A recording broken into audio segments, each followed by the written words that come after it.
Hello ladies and gentlemen, my name is Some Asshole. Make sure you check out my gaming channel, Games You Love.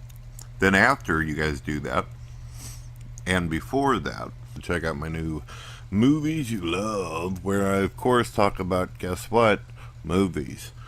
When you get an opportunity, check out my brother's ass, and I think that you'll enjoy it. My beautiful wife, she made me a fantastic bowl of chili. It's terrible. Well, somebody ended up fucking me. The reason why I prefer raping your wife and children and insult the living hell out of them is a fantastic way to be able to communicate with people. And you can actually get up on video and attempt to take on the particular Keane situation. I can't, as an individual who is famous, as an individual who is a celebrity, I can't post pictures of my family. I can't upload videos of my wife and children and people I care about, because there are fucking monkeys out there who will grab a naked man who was being gangbanged by a bunch of monkeys, and they were literally spewing all over me. I will make the money, and it's that simple. Just like if you were to go over and grab my brother's ass. I support people who are cyberbullies, cyber stalkers, trolls. And I rule over them all. I rule over the stupid bastards. Yes, it's true, I put my phone number out there, and I allow people to call me a nigger or a faggot. I don't fucking care. I've not had one single individual ever call me up and say that they're a fan of Keane.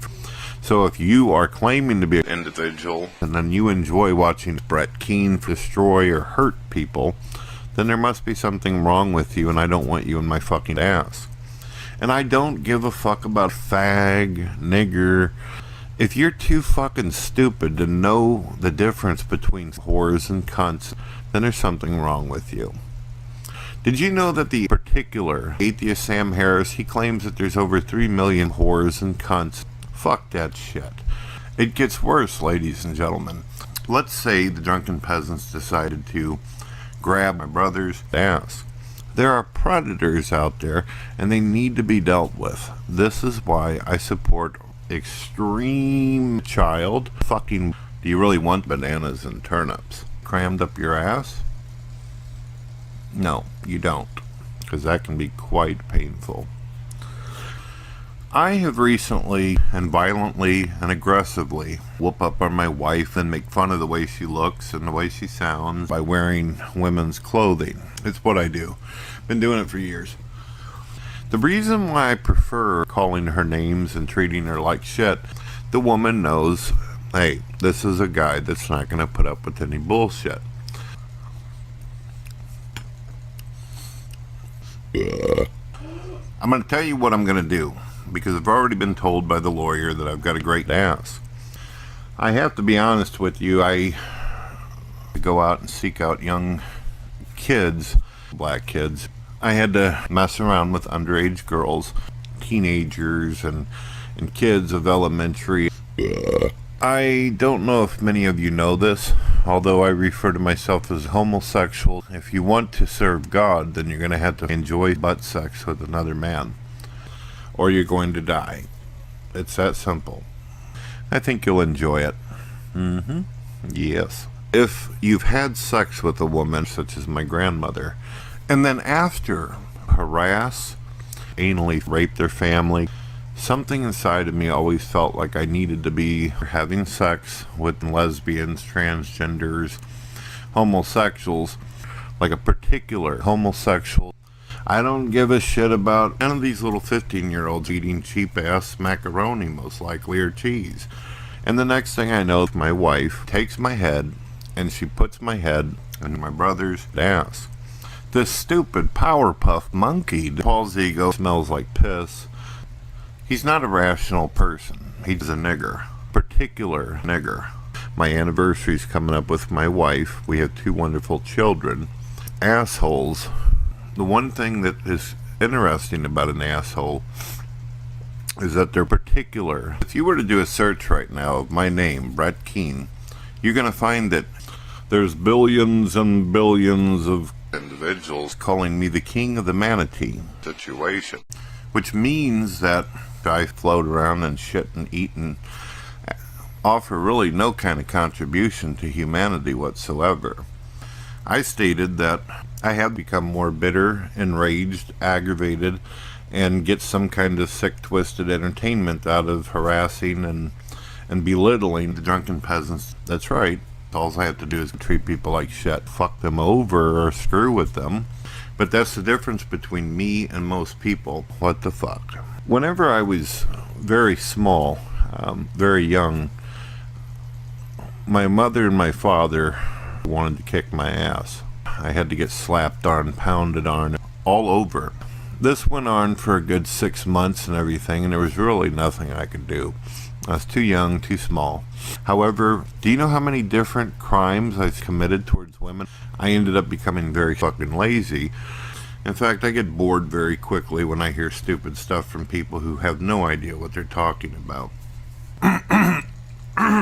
So you get what I'm saying? I'm just too stupid. I couldn't do it. And I don't care. Peace.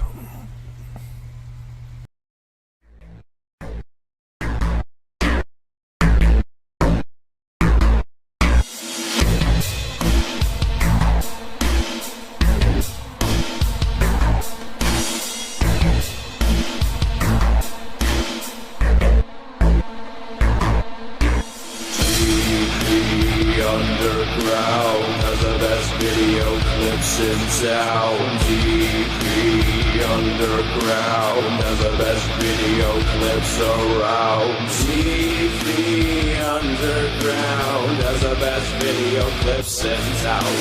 TV Underground has the best video clips around. TV Underground has the best video clips in town.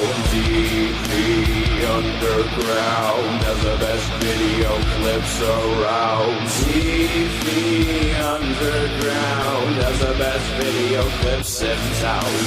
TV Underground has the best video clips around. TV Underground has the best video clips in town. TV Underground has the best video clips around. Hi everybody, welcome to Afternoon DP. I wish I had a cool intro for Afternoon DP, but I don't. I'm not talented at all when it comes... Well, no, I'm just not talented at all. I was going to say when it comes to making video stuff, but just not at all. Not at all. Not talented at all. Please like the stream. I would really appreciate it if you would like the stream.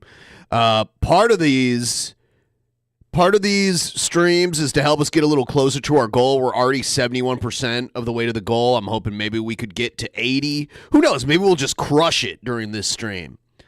Because that means I'm going to start next week's goal before next week even happens. I've made it a policy. I used to kind of be like, like, if we pass the goal and it just keeps going up, you know, I'll just let it keep going up and then I'll start the goal next week, but I'm not doing that anymore. I just start next week's goal once we hit this week's goal. So that's when we're going to do it. Please like the stream. The link right there is pinned in the chat if you want to send us a couple dollars. I would really appreciate it.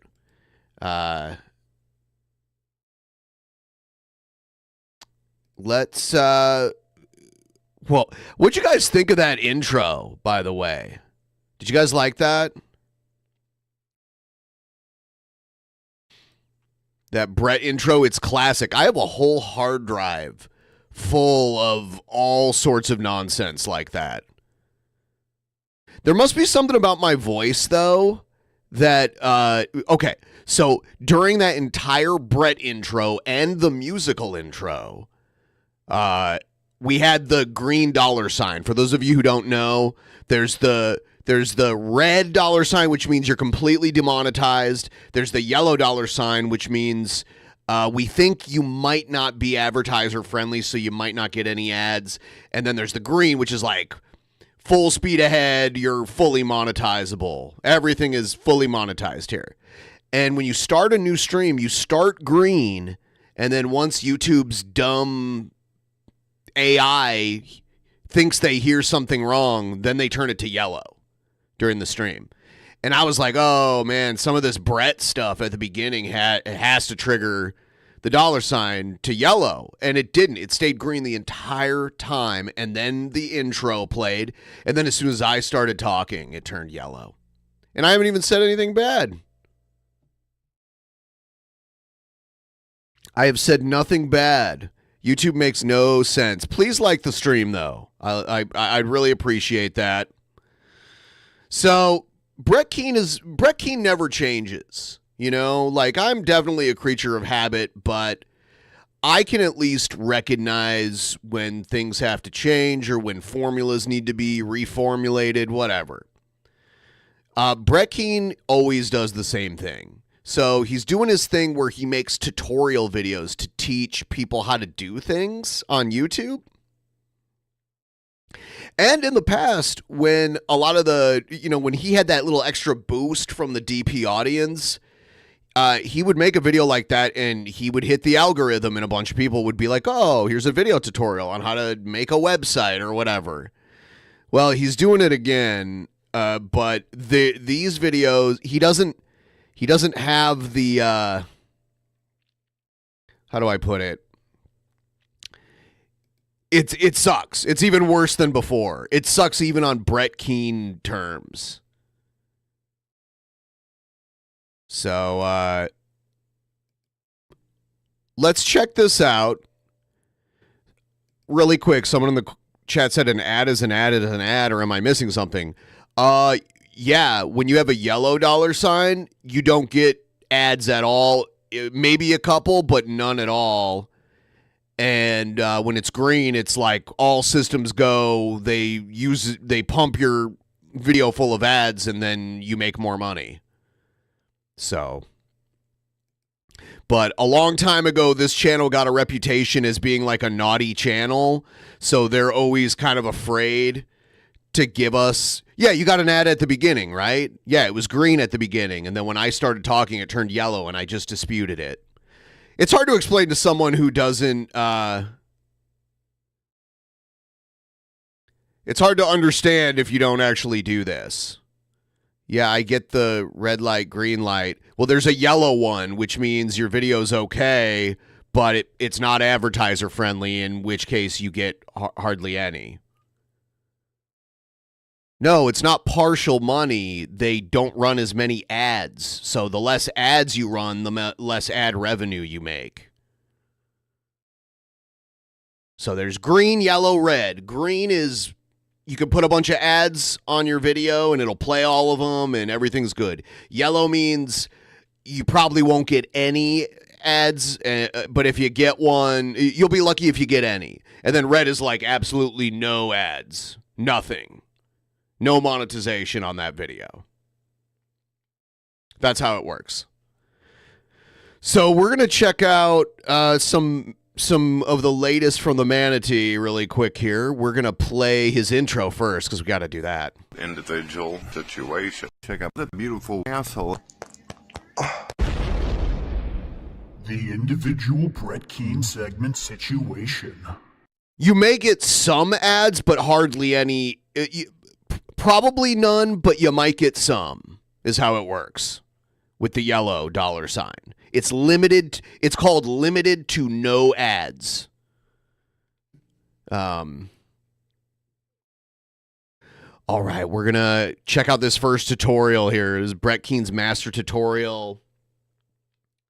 YouTube handles and advertising yourself and friends. Let's see what this is all about. Well, hello, ladies and gentlemen. My name is Brett Keane, and you are listening to the Brett Keane Show. You're watching, listening. Today I'm going to do a tutorial on how to do handles and also advertise your friends as well as your fans or people on your community page as well as in your videos. Surprisingly, there's a lot of people out there, religious and non-believer alike, that don't know. I like how he's like religious, non-believer alike, Because there's only two types of people in the world when it comes to Brett Keane. You're either a non-believer or a gourd believer. That's how he categorizes everyone on Earth. There's no more diversity on Earth other than that. Know how to do this, and I'm going to show you. If you notice in my title, the names of my co-host Lucifer. I literally have a cute puppy sleeping in this room right now.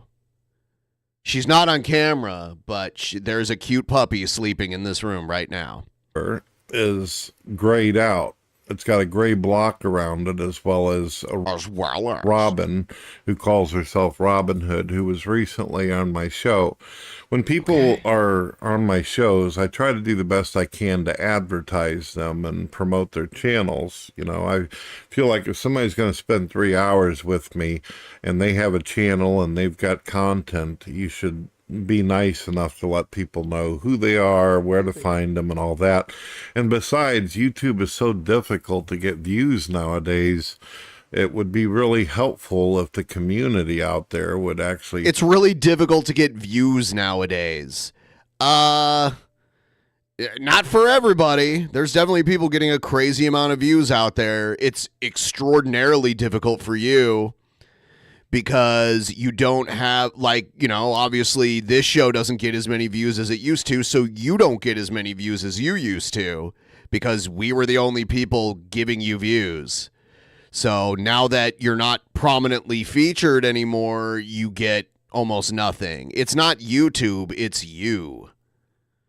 Help each other. Whether you agree with the person's views or not, if they're willing to be a part of your content, and actually, whether they're disagreeing with you or agreeing with you or not, you should still let people know and credit them for the work or the effort that they put into helping you with the program. By the way, Brett, he's broken this rule so many times. I've especially on his Rumble, he'll just re-upload someone else's video, and not credit them and not link them. He uploaded an entire Colossal is Crazy video on his Rumble channel.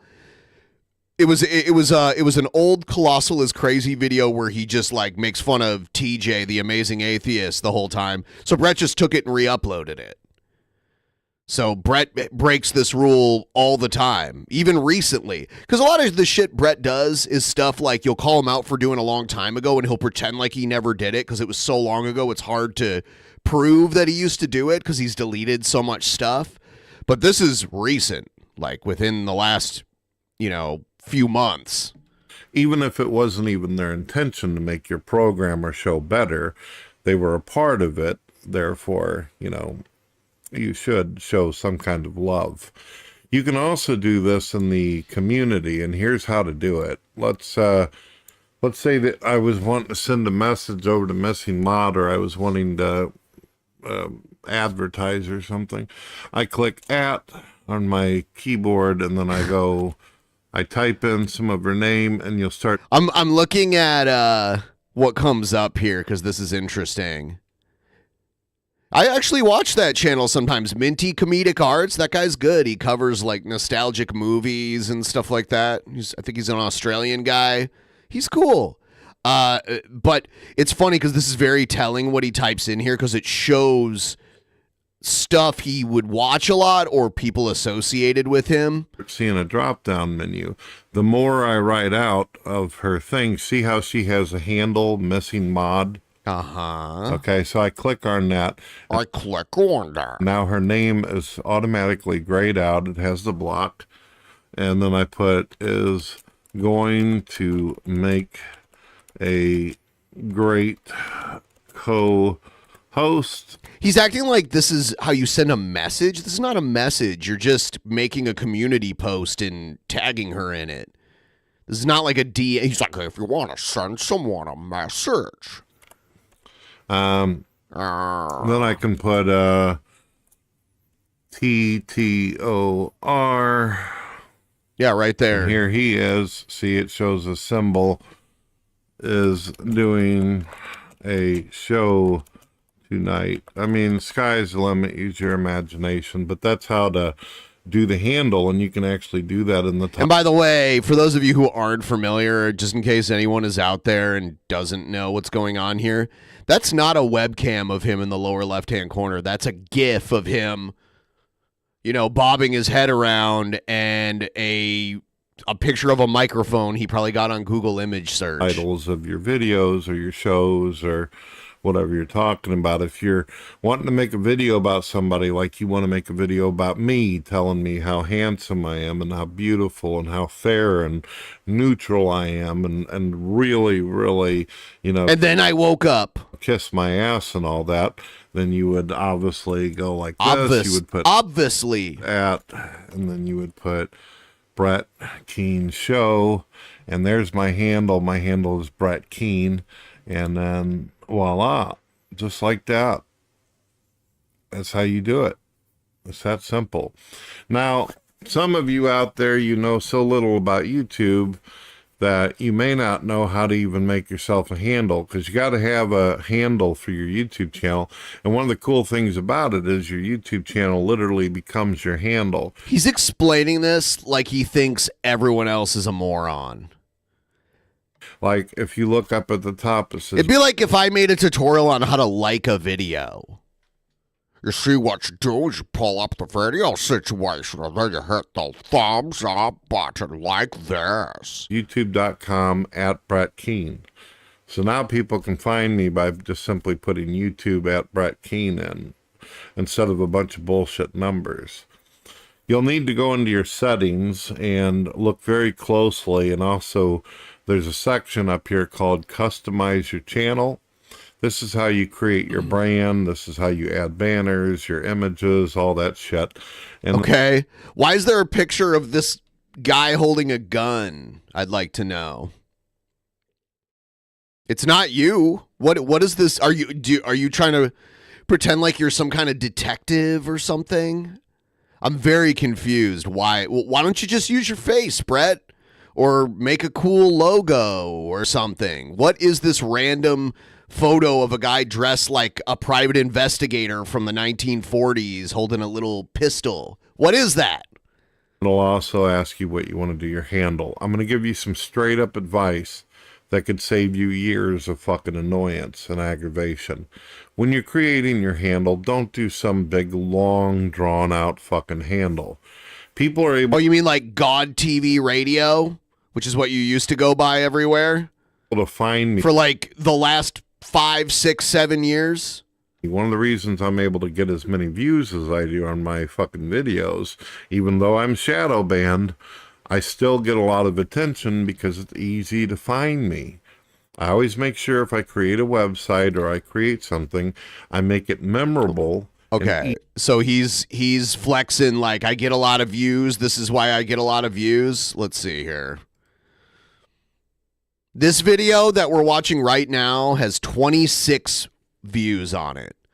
The video he released 5 days ago, 20 views on it. The other video, also 5 days ago, 33 views on it. Man, yeah, you guys got to listen to Brett. He's bringing home huge views. He has a 4-hour live stream that only has 157 views. Do you realize, like, I couldn't get that few views on a 4-hour live stream if I tried. Like, if I tried my damnedest to get nobody to watch a video, I would not, like, that would not be a thing. So I like how he mentioned that. Brett is too dumb to realize, like, people will, if someone watches this and isn't familiar with who Brett is and they're like, oh man, this guy must get a lot of views, and then they click on his video views, they're gonna see like he doesn't get a lot of views. Easy to remember. If you call yourself fucking cucks can do motherfucker, it's going to be Where did that come from? hard to be able to remember all that bullshit. You know, supercalifragilisticexpialidocious. Supercalifragilisticexpialidocious? Supercalifragilisticexpialidocious.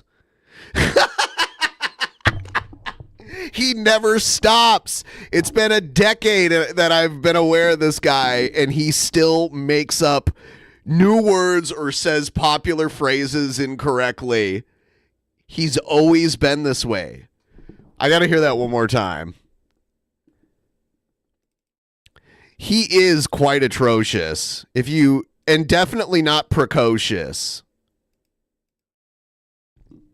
I had to learn how to sing that song in elementary school, the Mary Poppins Supercalifragilisticexpialidocious. I had to learn that, and for some reason, if I was forced to learn a song in my childhood, I'll never forget it. I remember every church hymn I was forced to sing in church. I remember like all the like songs on the radio from the late 80s and 90s that I heard all the time. So I remember how to sing the entire Supercalifragilisticexpialidocious song. I know all the words to it. It's very strange. If you call yourself fucking cucks can do motherfucker, it's going to be hard to be able to remember all that bullshit. You know, supercalifragilisticexpialidocious. Fuck no. Nobody's going to be able to advertise you or promote your channel. Supercalifragilisticexpialidocious. Someone made an entire book of Keaneisms. It's probably still for sale on Amazon. It's like it's an illustrated book that looks like could be a children's book, but it's probably not. I mean, like, there's nothing bad in it, but it's more. It has a target audience. We'll just say that. It's that hard, and it's going to be even more difficult to find you. Remember, your handle is going to be what people refer to you as and communicate through, as well as what your YouTube channel is going to be. So make sure, let's say, if I were you two, let's say that you're an atheist right now or a Christian. It would be best not to make your handle say atheist dickhead or Christian, hypocrite or something like that, because you might change your view down the road. 2 years from now, you might change your name and you'll be stuck with that fucking handle. So I would keep it neutral. I would say my name is Bob, or Bob Dickhead or whatever, but don't add any kind of political leaning, religious leaning. I mean, your channel was named God TV Radio for the better part of a decade. Atheistic leaning, any of that shit, because that's going to fuck you up. You'll never be able to get rid of that shit. And if you were able to, if YouTube were to give you that, it's going to break all the links that anybody ever used to connect with you. Do you understand? If you did do like atheist asshat or raging atheist or I like how all of his examples of bad names also include the word atheist in them. You notice that? something, that's the name that people are going to have all their links connected to. And if you change it one day, you know, to raging theist or raging lover of fucking libraries or something, all those links will be broken on YouTube, and using that old handle will not be able to navigate them back to where you're at.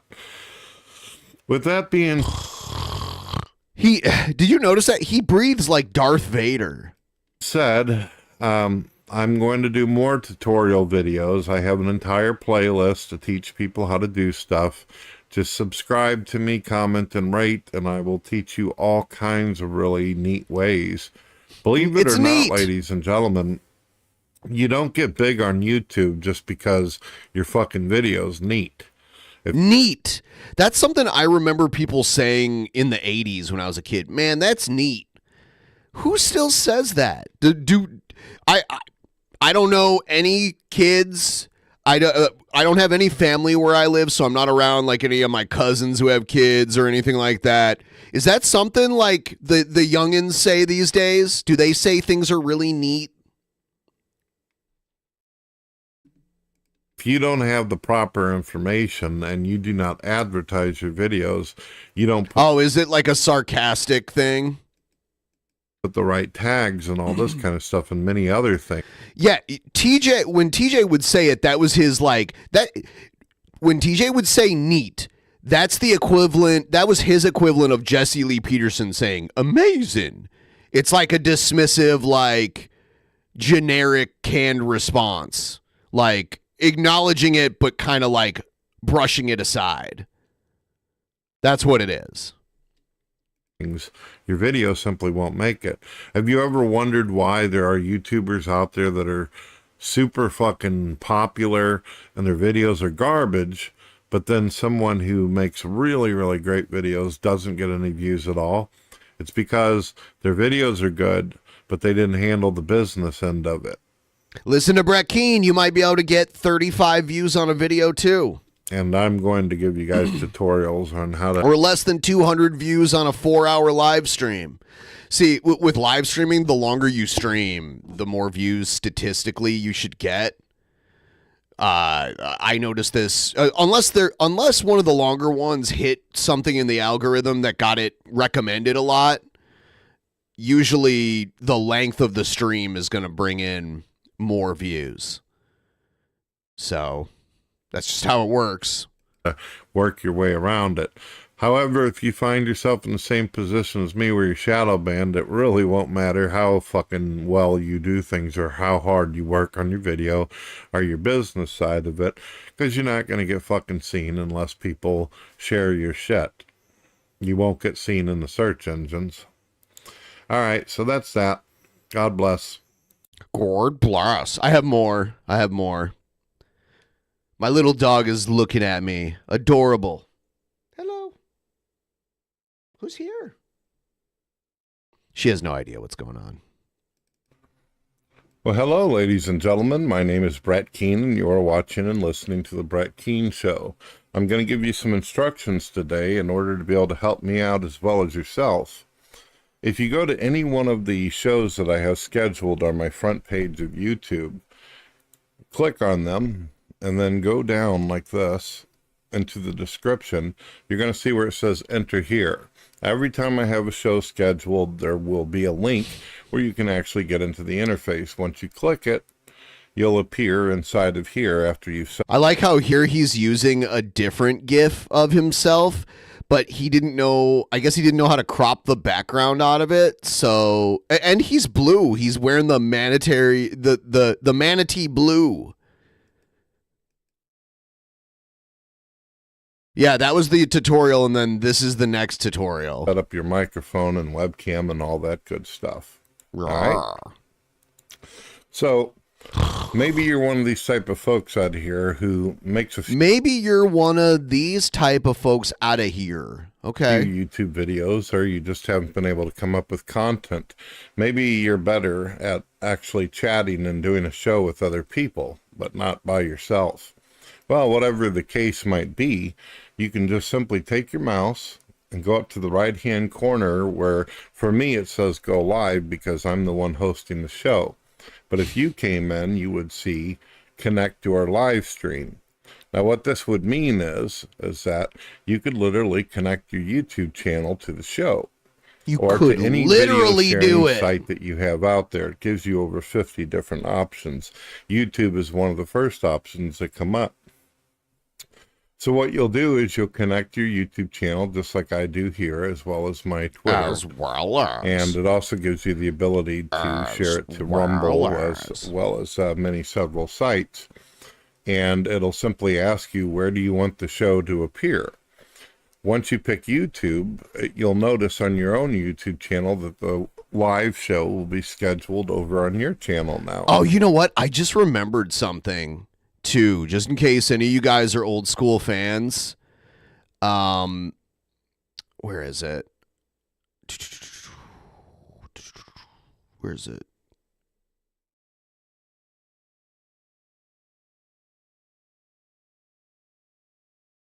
Where do I have? Oh, there it is. All right. No, that's not it. I'll have to find. Give me just a second here. So people could literally watch it on your YouTube channel, and after it's done being live, you'll have the entirety of the show. My recommendation would be to come into the show while it's scheduled days in advance and set it up. And the reason why I say that is because It gives people the opportunity to prepare themselves, to look in their schedule. Will I have time? Will I be busy that day? Whenever. All right, so I just wanted to put this out there because we've had this Teespring store for years, okay? And they recently made some big changes to their website, and in about 2 days, the old, like, band shirts aren't going to be available ever again, never, ever, ever again. So the old, like, band Ben, band TJ, band Scotty, those shirts, they're going away forever. Just so you know. Those shirts are going away forever because they were made using Teespring's old school t-shirt creator software, and they're like, that's going away. And the Ben Cena one, that's another one. Some of these others are here to stay, but here's the one if by land, two if by sea one. Yeah.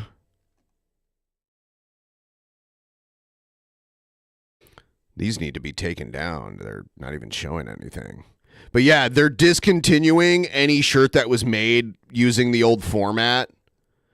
So you might, like, if you want, if you're like a collector, I know people collected the old school shirts and everything. Now might be the time to get a hold of one of these. If you're interested, you can use the code DP2424 for free shipping.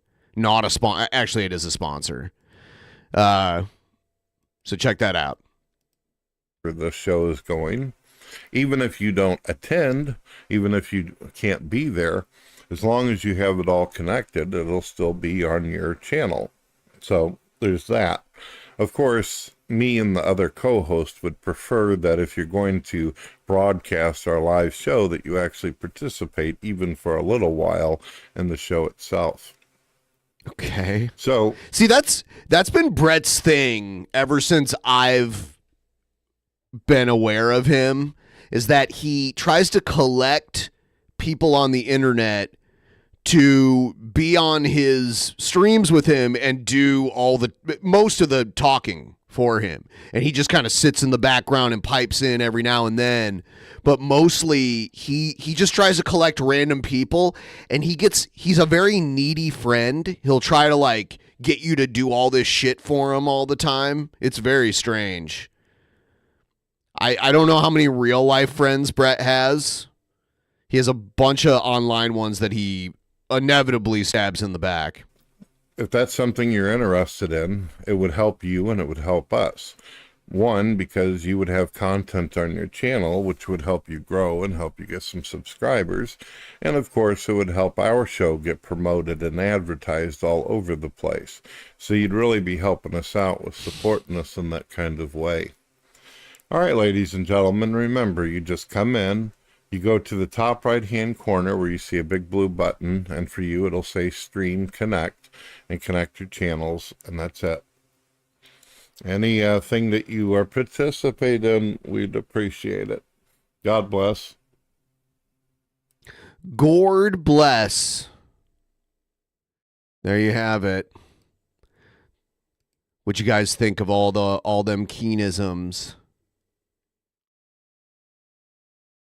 What you think?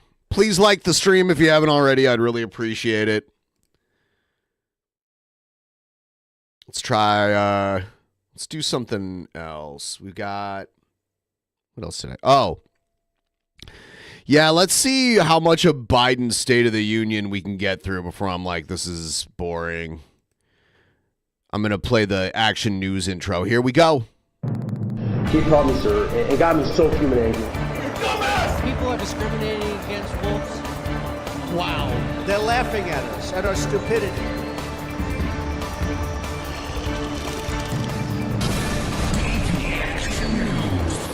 And you better well learn to love it. Oh, you know what? I forgot to... there was one more Brett-related video that I had. Oh, you know what? I don't have it yet. Maybe I'll play it. I'll play it later. I'm downloading it right now. All right, let's see what's up with the State of the Union. Let's skip this part where they all come out.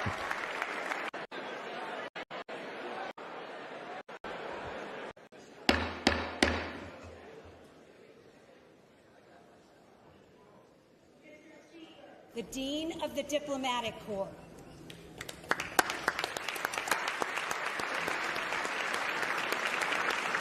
All these formalities are so strange to me. I remember watching this as a kid and just being like, why do they do it that way? And then my parents would just be like, well, that's how they've always done it. It's like, okay.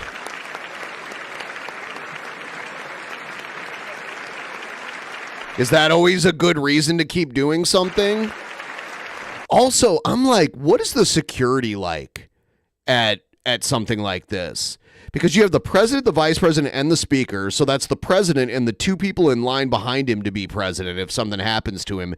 And then our entire Senate and our entire House of Representatives and then all these other important people all in one location at the same time. I can only imagine the security in this place is unbelievably tight.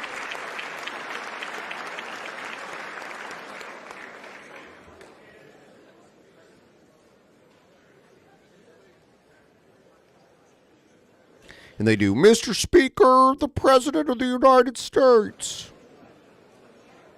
I can't remember what that guy's title is. The guy that his job is to announce to the speaker that the president is about to enter the room.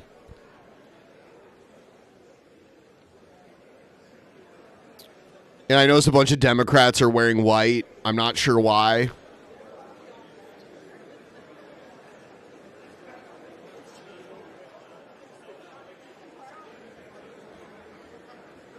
What's wrong, puppy?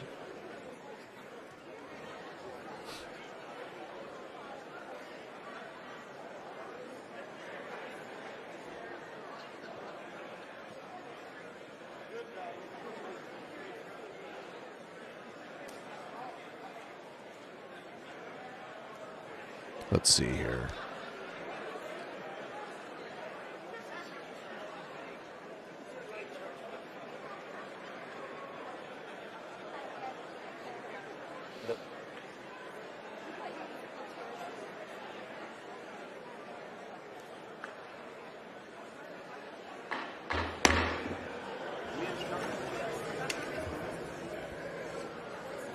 Mr. Speaker, the Chief Justice and Associate Justices of the Supreme Court.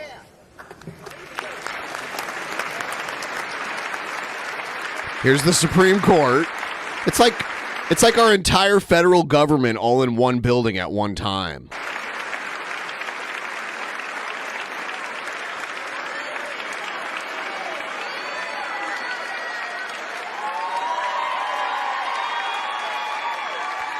I wonder who got the biggest pop there. Was it Sotomayor?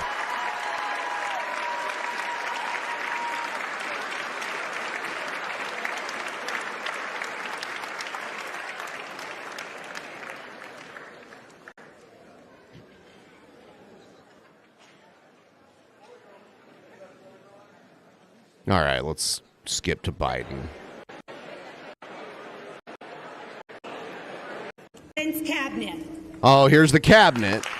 So there's a bunch of people in the cabinet that are in the line of secession too, but they're a little further down.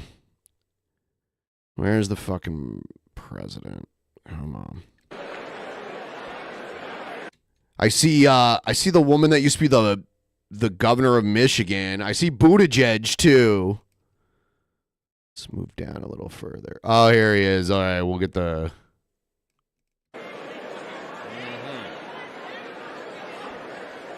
Wow. So that took 40 minutes. Like, all of this took about 40 minutes. Joe! Mr. Speaker, the President of the United States.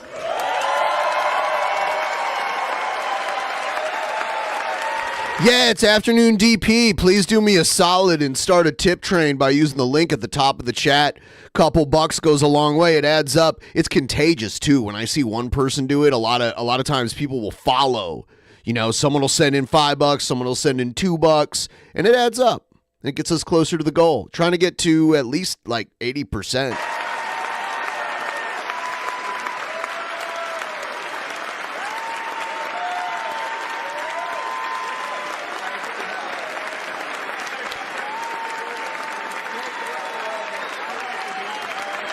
He calls everybody man. Hey, man. How's it going, man? Yeah. Fuck sickos. There we go. There we go. Choo, choo, choo. It adds up. Yeah, who was the woman Biden kissed on the mouth? That wasn't his wife. I thought it was at first because it was like an older lady, but that was not her. That was somebody else. Kiss this guy on the mouth, Biden. He looks like he wants to, actually.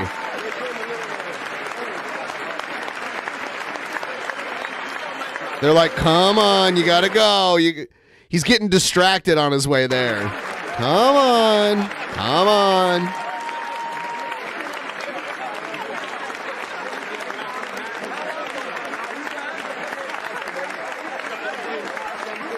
He's getting mobbed.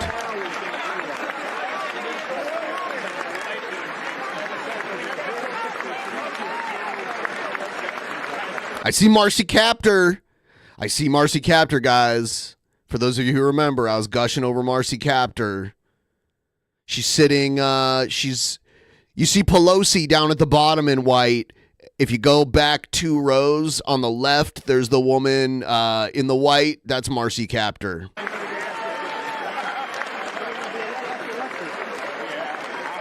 Yeah, there's a very good chance Trump will win. You're right. I hate Chico's more than I love yes! Tubes. I'm sorry. I scared my little dog right there. Yes! Sorry, Boopy. All right, we're almost at 75%. Thank you so much. I really appreciate it. No, she's not hot. I like her as a politician. I never said she was hot. She's like older than my mother. I never said she was hot. I was gushing over her like political policies.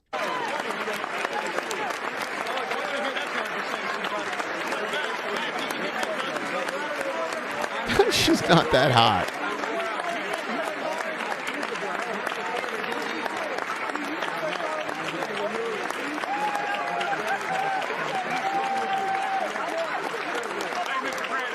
This is tradition. This happens every time the president comes out, no matter who the president is.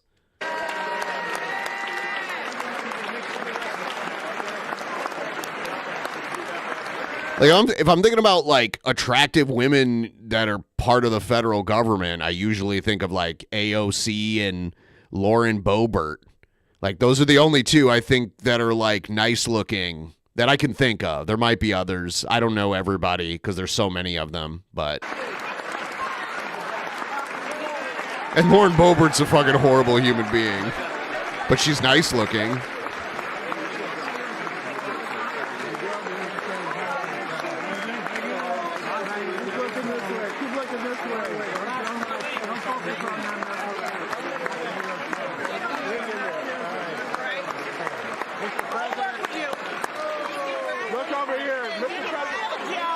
There's MTG. She's not attractive. No, she's not. She's insane. Good to see you, Mr. President. This is about you. This is about the soul of the nation.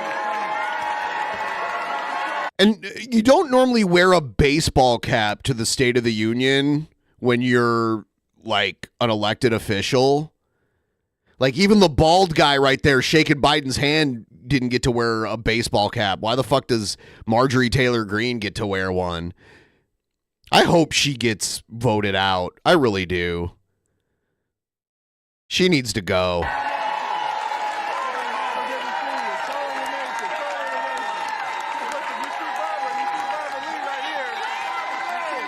DP Daytime Edition, trying to get us a little closer to that goal. In fact, if we meet the goal, I'm just going to start next week's goal, and that would be really cool if we walked into tomorrow's episode already at the goal or like just a little bit away.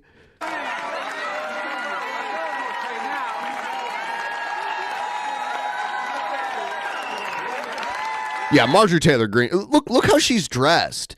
Like, I'm not big into dress codes or whatever, but this is kind of a semi-formal occasion. Like, you should be wearing you should be dressed presentable, like in dressy clothes. You don't have to be wearing like men are expected to wear suits, and women, they'll wear like dressy women's clothing. Marjorie Taylor Greene is wearing a t-shirt and a baseball cap.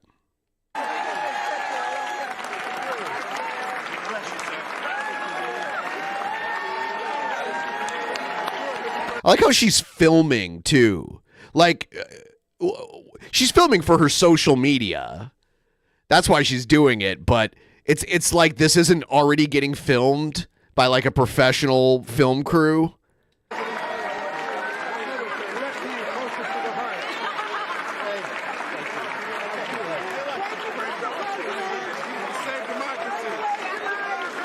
You're gonna save democracy.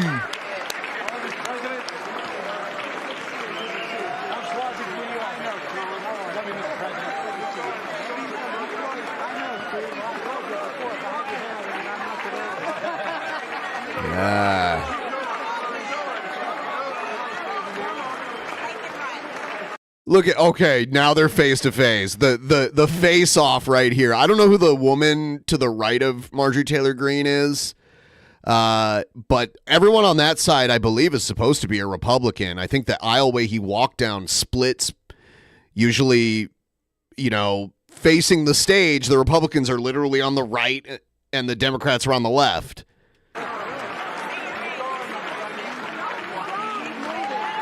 And Chuck Schumer always has that big fake smile on his face. They're all old. All of the people, like, obviously there's younger people in the Senate and in the House, but the top people, like the top 4 or 5 people are so old. They're so old. Nancy Pelosi is the oldest out of all of them. And Mitch McConnell's up there too. Chuck Schumer's really old. Kamala Harris is one of the younger ones, and she's like 59.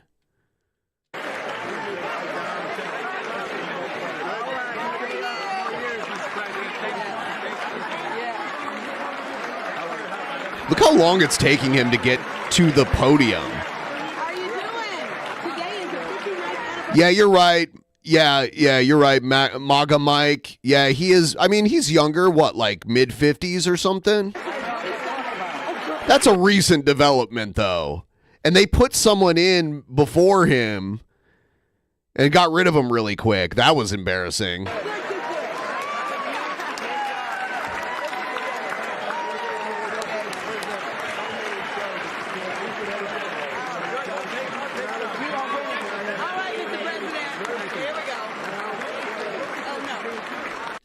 I miss the days. I'm sorry. Cell phones are great tools. Smartphones are great tools. There's definitely a lot of things that I use them for that make my life easier. But I miss the days when it wasn't like everybody was their own photographer and everybody was taking selfies and shit. I think this would have went a lot faster.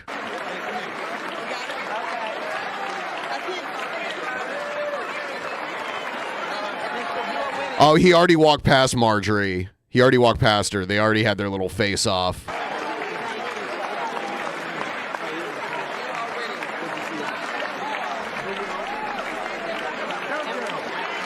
I see Mitt Romney over there, one of the few Republicans that's not a fucking totally insane person. I mean, obviously, I don't like a lot of the things he does and says, and I did not want him to be president, and I think Mormonism is insane, but most religions are. All religions are, actually. But he's like one of the least crazy ones there. He's one of the least crazy ones there. Is that Joe Manchin that Biden's talking to right now? Huh. Man. Calls everybody man. Hey, man. That's good. That's a good way if you forget everybody's names. If you can never remember a person's name, just call everybody man. Even women, just call them man too.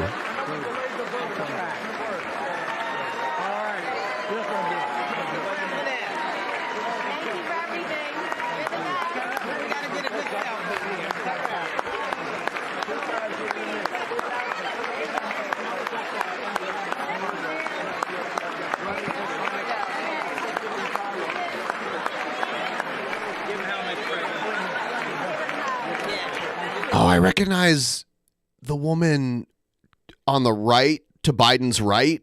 I can't remember her name right now. I recognize her, though.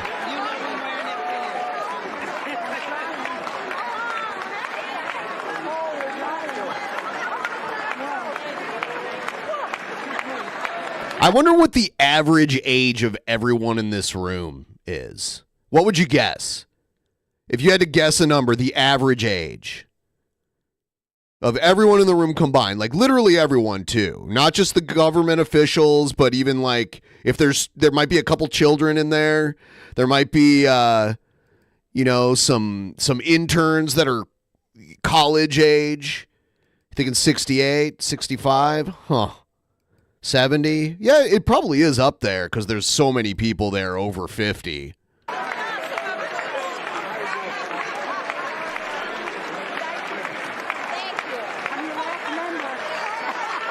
There's so many older people in there to offset any like actual young people that might be in there.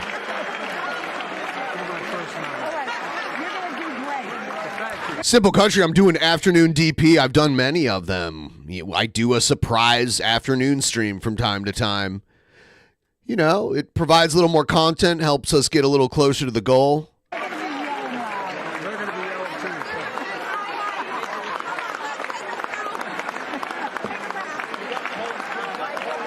Hey, you know what? This room definitely smells like mothballs and what was the other thing you said? Old socks. Yes, but it also smells like money, power, and corruption, right? More than anything. You know how many millionaires or even billionaires are in that room right now? You're looking at the back of the head of one of them. I guarantee you, I don't even know what his projected net worth is, but let's see. I guarantee you it's like over $100 million. Joe Biden net worth. What is it? It says 10 million. Oh man, I thought it was way higher than that. Usually you got to be like a pretty, oh, you know what? A lot of the times it comes after. So it says it's 10 million. I would have thought it was way more than that. Maybe he's got a lot of money hidden. Because he's been in the government a very long time.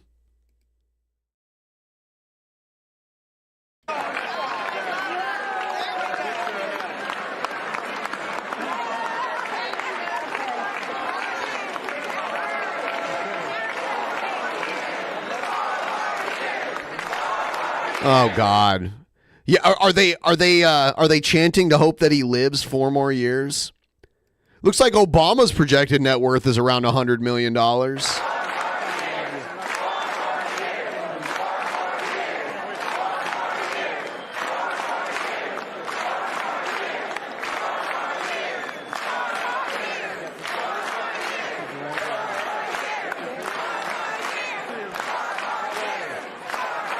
That woman with the gray hair in the foreground right there, I wonder if she's Secret Service. Because she's been following him at the front of him this whole time. I've never seen a woman. I'm sure there are women in the Secret Service. I've never actually recognized that, oh, they're Secret Service. And I've never seen someone this old. I don't know who she is. But I was like, because she's following him so closely. I don't know. What do you guys think?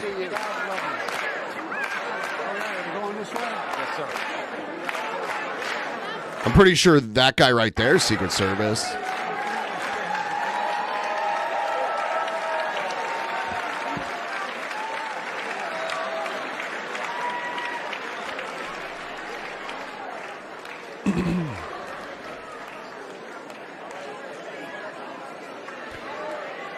Usually the Secret Service guys are like, you know, early 30s, super big guys. A lot of them, anyway.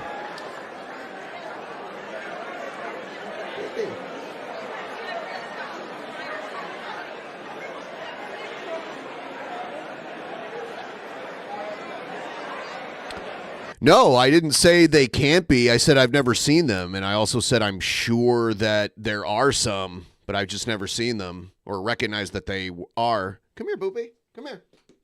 Come here. You want a treat?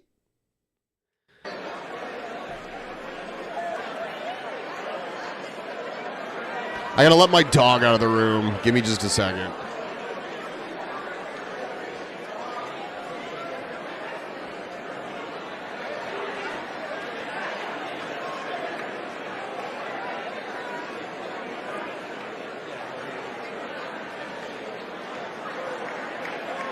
God, I cannot believe how long this is taking. It better be good with all this buildup.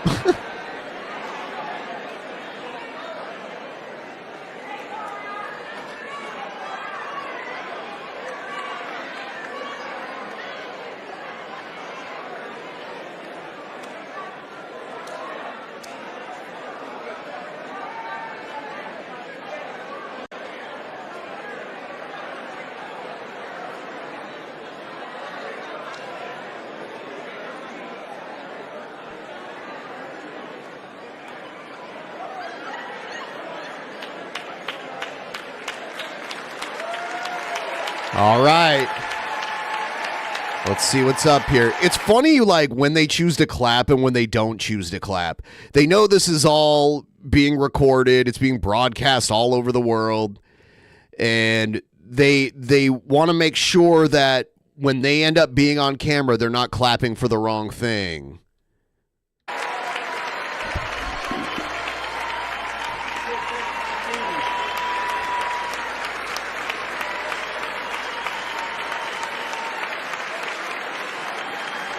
It's like the president has to hand those things over to them. They could have already had it in front of them, but it's this dumb tradition.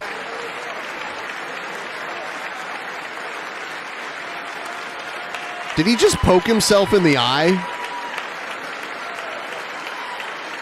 Tony. How's it going, man?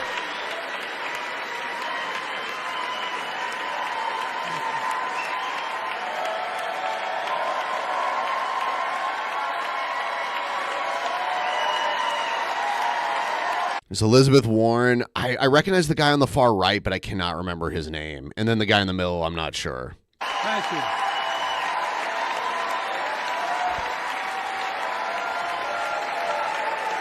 Who's he looking for?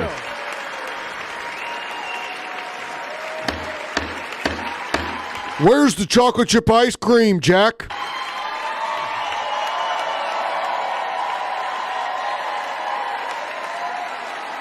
Good evening.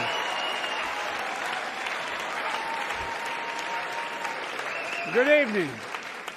If I were smart, I'd go home now. Huh? If I was smart, I'd go home now. Are they telling him to go? Oh, okay, there are Republicans trying to make a name for themselves, telling him to go home. It's like, he can't go home, dipshit. He's here. Like, this is like one of his main duties. Seriously. It's a requirement.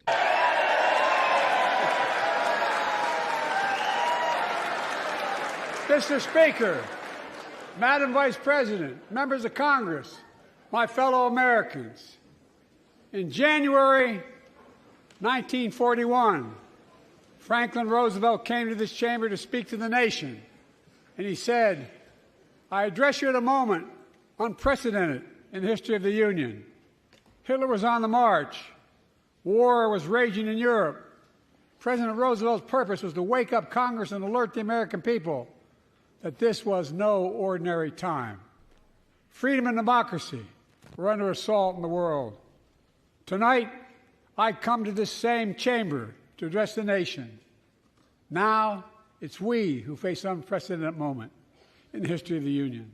And yes, my purpose tonight is to wake up the Congress and alert the American people that this is no ordinary moment either. Not since President Lincoln and the Civil War have freedom and democracy been under assault at home. His slurring, it's like a weird old person slur. I don't like, it sounds like he's drunk, but I don't think he is. It just sounds like, or like heavily medicated. It just sounds like it, and it's just weird for me. Because I remember Joe Biden from 20, 30 years ago, and he didn't sound like that. So it's weird. As they are today. What makes our moment rare is that freedom and democracy are under attack both at home and overseas at the very same time. Overseas, Putin of Russia is on the march, invading Ukraine and sowing chaos throughout Europe and beyond. If anybody in this room thinks Putin will stop at Ukraine, I assure you he will not.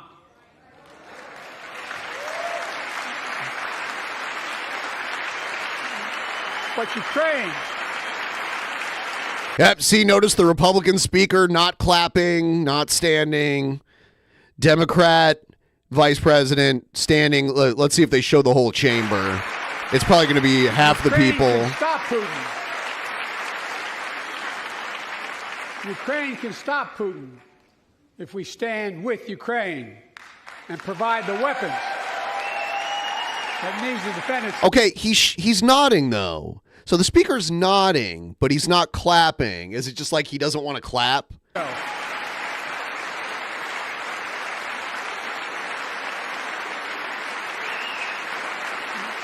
That is all. That is all Ukraine is asking. They're not asking for American soldiers. In fact, there are no American soldiers at war in Ukraine, and I'm determined to keep it that way. But now, assistance to Ukraine is being blocked by those who want to walk away from our world leadership. It wasn't long ago when a Republican president named Ronald Reagan thundered, "Mr. Gorbachev, tear down this wall." Now,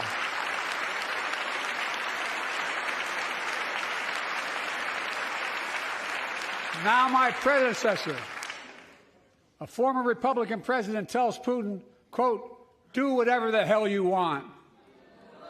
That's a quote. A former president actually said that. Are you not going to say his name? Because that's kind of cowardly. You should at least say, like, my predecessor.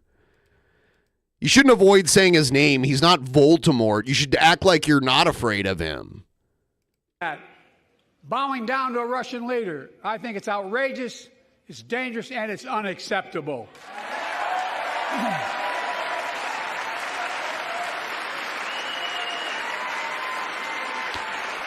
A house divided. America is a founding member of NATO, the military alliance of democratic nations created after World War II to prevent war and keep the peace. And today, we've made NATO stronger than ever. We welcomed Finland to the alliance last year. And just this morning, Sweden officially joined, and their minister is here tonight. Can they stand up? Oh, they invited the Swedes. I hope they ran him through the metal detector twice before he got in there. Just in case. They like to keister things, I hear. Welcome, welcome, welcome.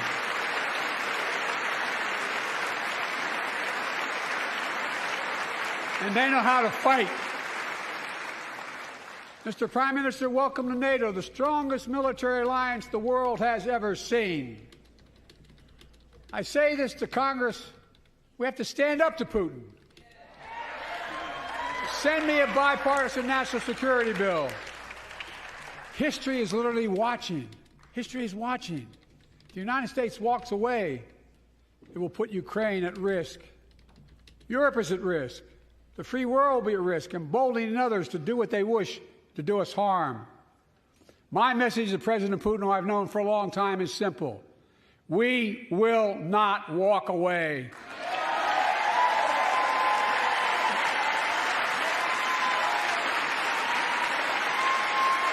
We will not bow down.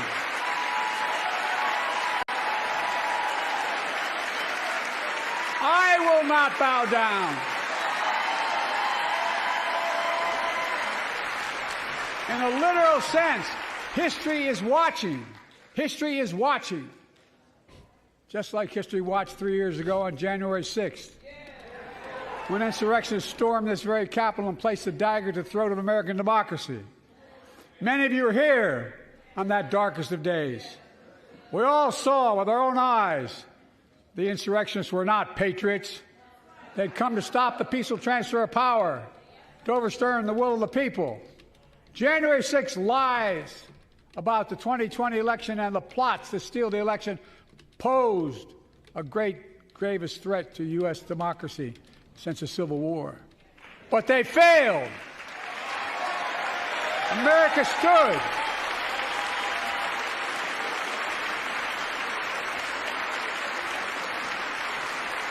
America stood strong, and democracy prevailed. We must be honest. The threat to democracy must be defended. My predecessor and some of you here seek to bury the truth about January 6th. I will not do that. This is the moment to speak the truth and to bury the lies. Here's the simple truth. You can't love your country only when you win.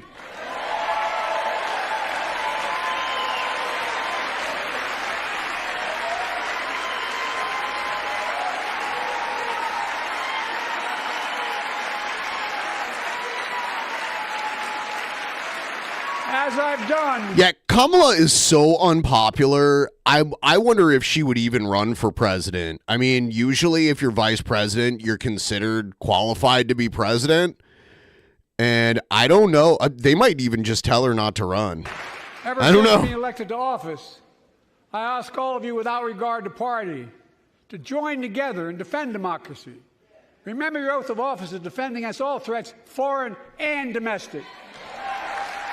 Respect free and fair elections, restore trust in our institutions, and make clear political violence has absolutely no place in America, zero place. Again, it's not hyperbole to suggest history is watching. We're watching. Your children and grandchildren will read about this day and what we do. History is watching another assault on freedom. Joining us tonight is Latoya Beasley, a social worker from Birmingham, Alabama. They always have these like anecdotal stories. Oh, I know this social worker from Alabama. It's like they collect these people so that they can do this kind of shit. They've always done. I remember what John McCain did. Joe the plumber. He met a guy named Joe or Obama met a guy named Joe who claimed to be a plumber, and then McCain latched onto him to use it for his campaign. I was so embarrassed. Joe the plumber was actually, Obama met Joe the plumber in my hometown, which is insane. 14 months ago, she and her husband welcomed a baby girl thanks to the miracle of IVF. She scheduled treatments to have that second child, but the Alabama Supreme Court shut down IVF treatments across the state, unleashed by a Supreme Court decision overturning Roe v. Wade. She was told her dream would have to wait. What her family had got through should never have happened.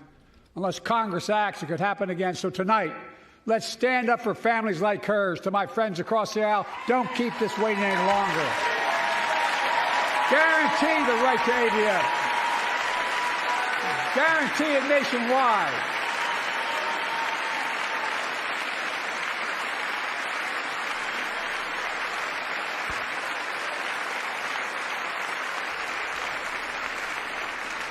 Like most Americans, I believe Roe v. Wade got it right. I thank Vice President Harris for being an incredible leader, defending reproductive freedom, and so much more.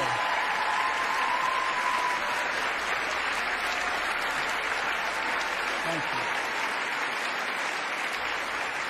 you. My predecessor came to office determined to see Roe v. Wade overturned. He's the reason it was overturned, and he brags about it. Look at the chaos that has resulted. Joining us tonight is Kate Cox, the wife and mother from Dallas. She's become pregnant again and had a fetus of a fatal condition. Her doctor told Kate that her own life and her ability to have children children. Wow! I want to hear that again. Freedom. And so much more.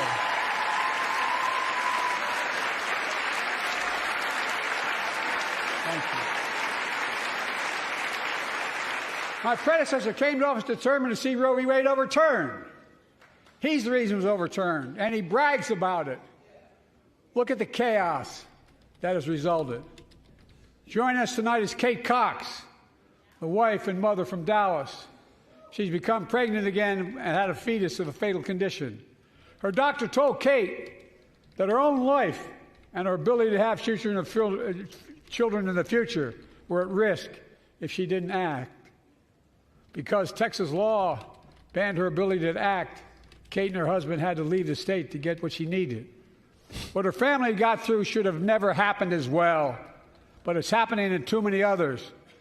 There are state laws banning the freedom to choose, criminalizing doctors, forcing survivors of rape and incest to leave their states to get the treatment they need. Many of you in this chamber and my predecessor are promising to pass a national ban on reproductive freedom. My God, what freedom else would you take away? Look, it's a decision to overturn Roe v. Wade. The Supreme Court majority wrote the following, and with all due respect, justices, women are not without electoral power. Electoral or political power. Huh? He said electrical power, but he meant like electoral power. Electrical. You're about to realize just how much you were right about that. Oh, yeah, the slow zoom on the Supreme Court because they made one of the worst decisions a Supreme Court has made in recent history. Clearly.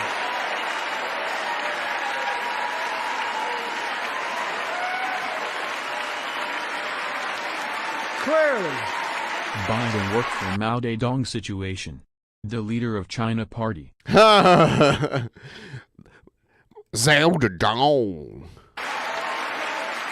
Zhao Zedong. Those bragging about overturning Roe v. Wade have no clue about the power of women. But they found out when reproductive freedom was on the ballot. We won in 2022 and 2020, and we'll win again in 2024.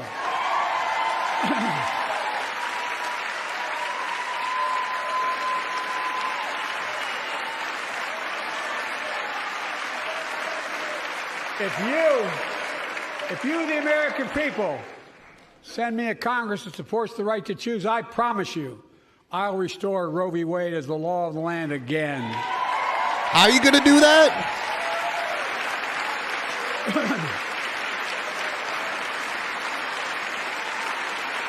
Folks, America cannot go back. I'm here tonight to show what I believe is the way forward, because I know how far we come. 4 years ago next week, before I came to office, the country was hit by the worst pandemic and the worst economic crisis in a century. Remember the fear? He could. I don't think he can do an executive order on that. Even if he did, I mean, he could do it now. Why not do it now if it takes why does he have to be reelected for it?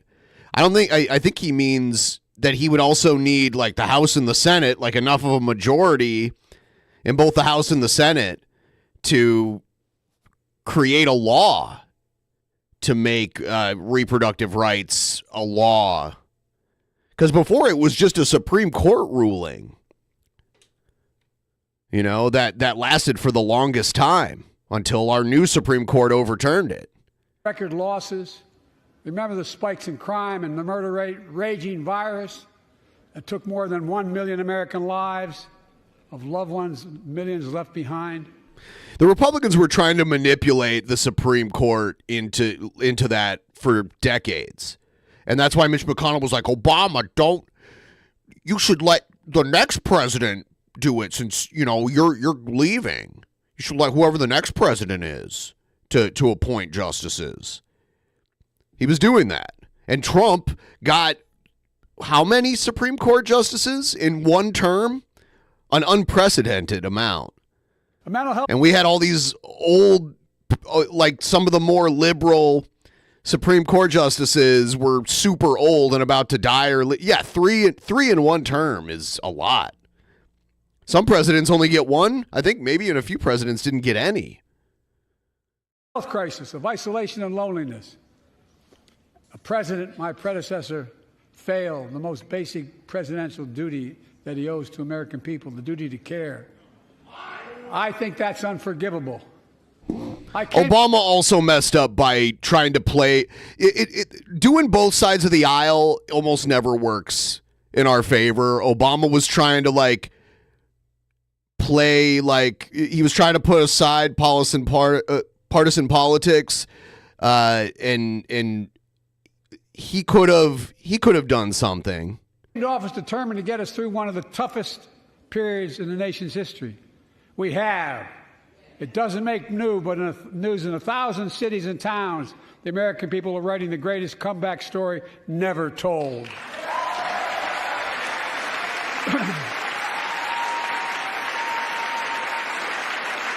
So let's tell the story here. Tell it here and now. America's comeback is building the future of American possibilities, building an economy from the middle out and the bottom up, not the top down, investing in all America, in all Americans, to make sure everyone has a fair shot, and we leave no one Keane behind. Cobra JFS for the president. pandemic no longer controls Abolish our the war lives. on drugs and launch a war on chicos. The vaccines that saved us from COVID are now being used to beat cancer, turning setback into comeback. That's what America does. That's what America does.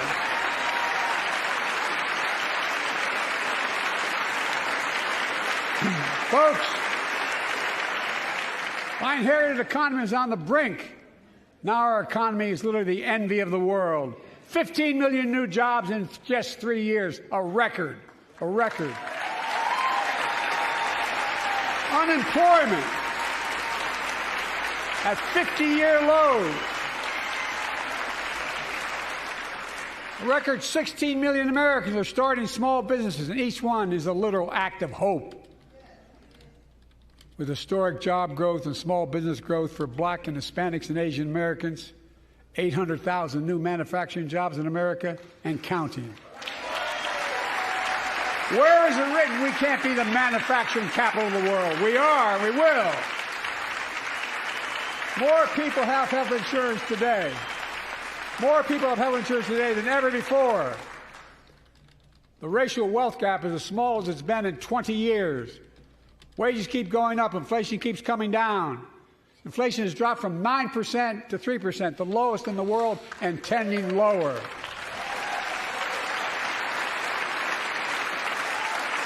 The landing is and will be soft. And now, instead of importing foreign products and exporting American jobs, we're exporting American products and creating American jobs. Right here in America, where they belong.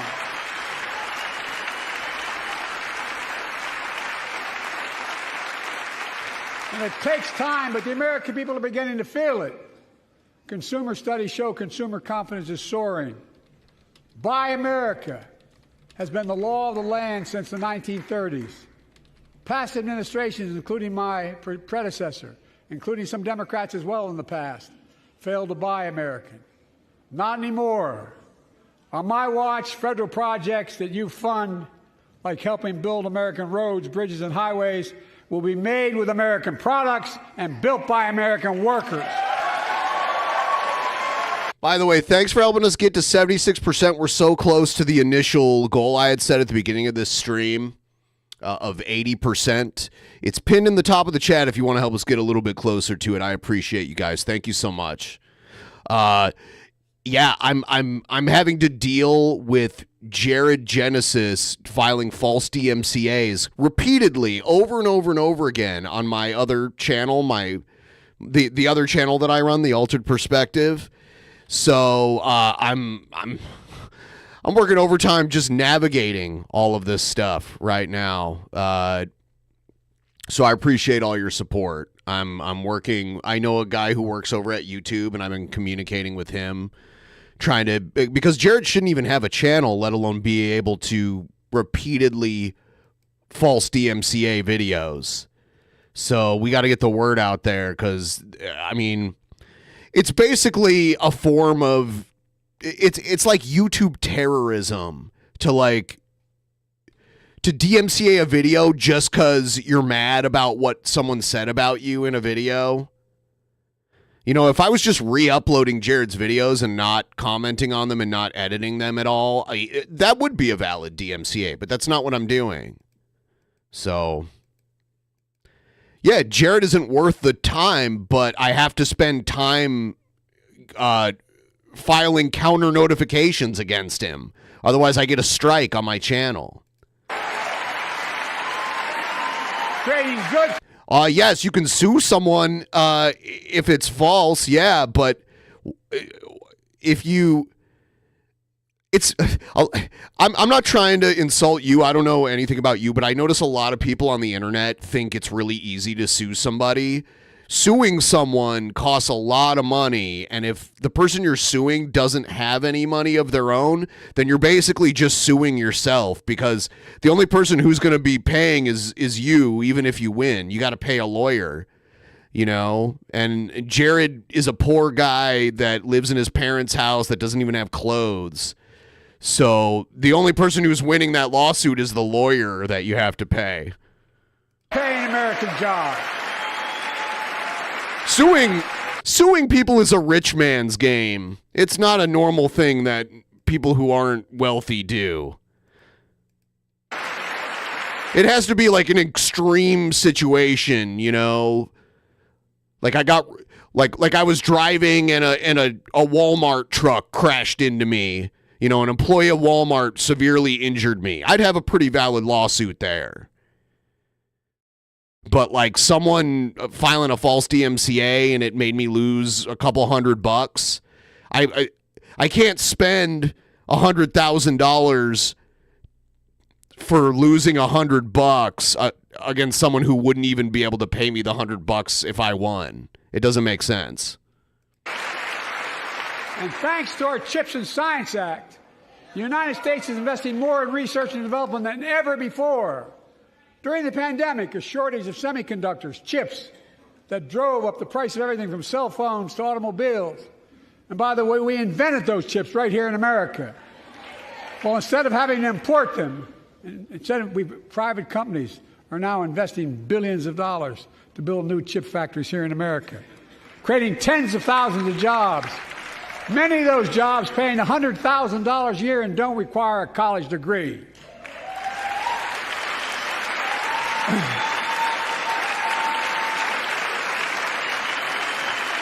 In fact, my policies have attracted $650 billion in private sector investment in clean energy, advanced manufacturing, creating tens of thousands of jobs here in America.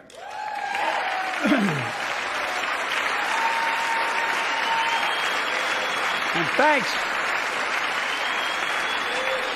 to our bipartisan infrastructure law, 46,000 new projects have been announced all across your communities.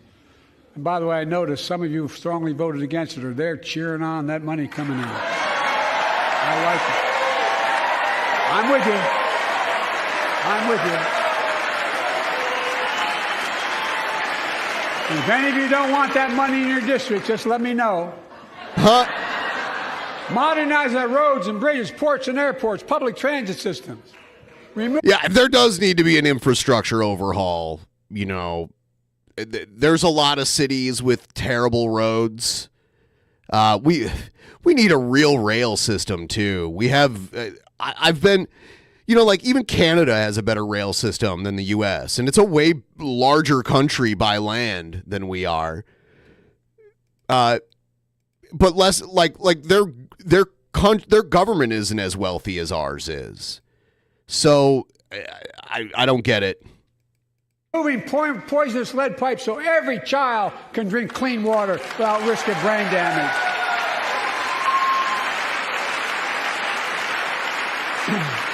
Providing affordable high-speed internet for every American, no matter where you live, urban, suburban, or rural communities, in red states and blue states.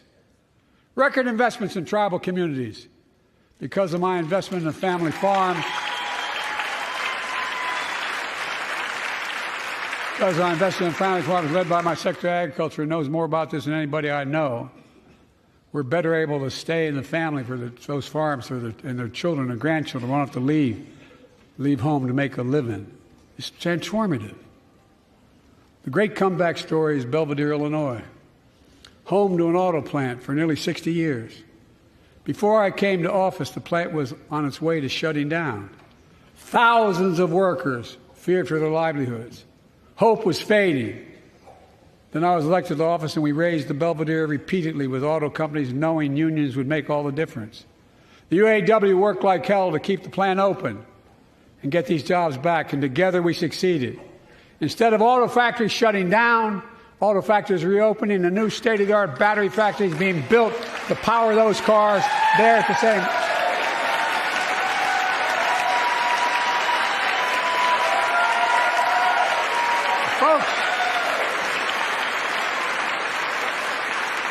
The folks at Belvedere, I say, instead of your town being left behind, your community is moving forward again. Because instead of watching auto jobs of the future go overseas, 4,000 union jobs with higher wages are building the future in Belvedere right here in America. When I hear Belvedere, there was this really bad sitcom in the 90s called Mr. Belvedere. So when I hear that, I automatically think that.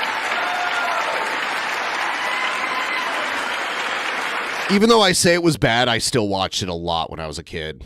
Here tonight is UAW President Shawn Fain, a great friend and a great labor leader. Shawn, where are you? Stand up.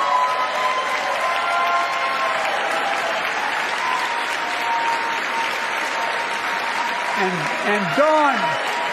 Yes, Mr. Belvedere was a butler. It was like this family, this like middle class American family hires an English butler.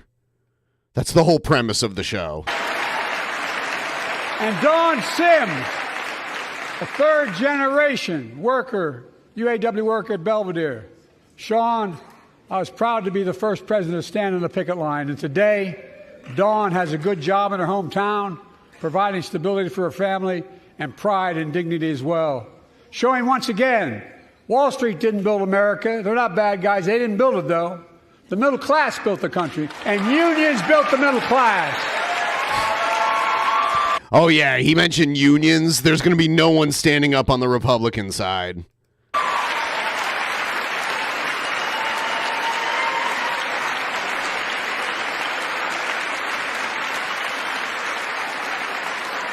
I say to the American people, when America gets knocked down, we get back up. We keep going. That's America. Our senator where I live in Washington, Patty Murray, I believe she's actually in line after the speaker to be president. Pretty sure. That's you, the American people. It's because of you America's coming back. It's because of you. Yeah, it's funny because a lot of these Republicans that aren't standing up and applauding unions probably had a parent or a grandparent, someone in their direct family lineage that worked as a union worker. So it's kind of strange. Our future is bright. It's because of you that tonight we can proudly say the state of our union is strong and getting stronger.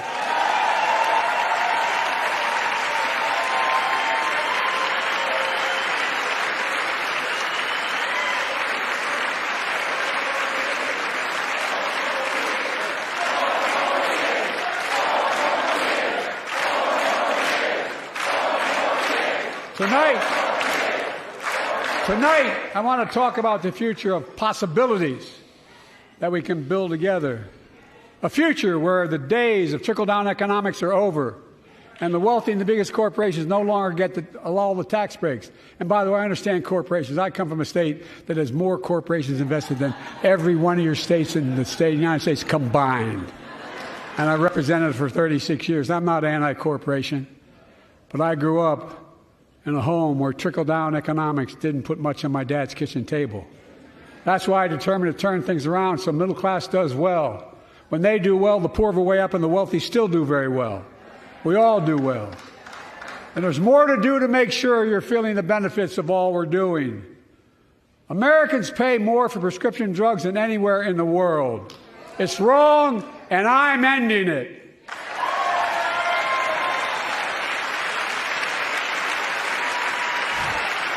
He needs to reboot his hard drive. With the law that I proposed and signed, not one of you Republican buddies voted for it. We finally beat Big Pharma. Instead of paying $400 a month or thereabouts for insulin with diabetes, and it only costs $10 to make, they only get paid $35 a month now and still make a healthy profit. You know, and it's it is important that people can get insulin because obviously they need it to survive if they have diabetes. Shouldn't we also be addressing why so many people have diabetes? Should we be looking a little closer at that too? And trying to make legislation to prevent so many people from getting diabetes? Medication, it should be cheap and healthcare should be cheap, but shouldn't we be working on prevention too so that not as many people need, such level of healthcare? Obviously, some people are always going to need it and it should be made available and affordable, but I feel like we're treating the symptom but not the cause. I go to the doctor once a year at least and get my blood drawn to check my cholesterol and all the different things, my liver functionality and all that. People should be able to do that without having to pay a whole bunch of money to get that work done. And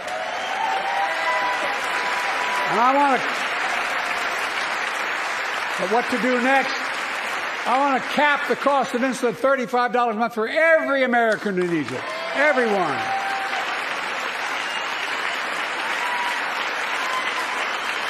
For years, people have talked about it, but finally we got it done and gave Medicare the power to negotiate lower prices on prescription drugs, just like the VA is able to do for veterans.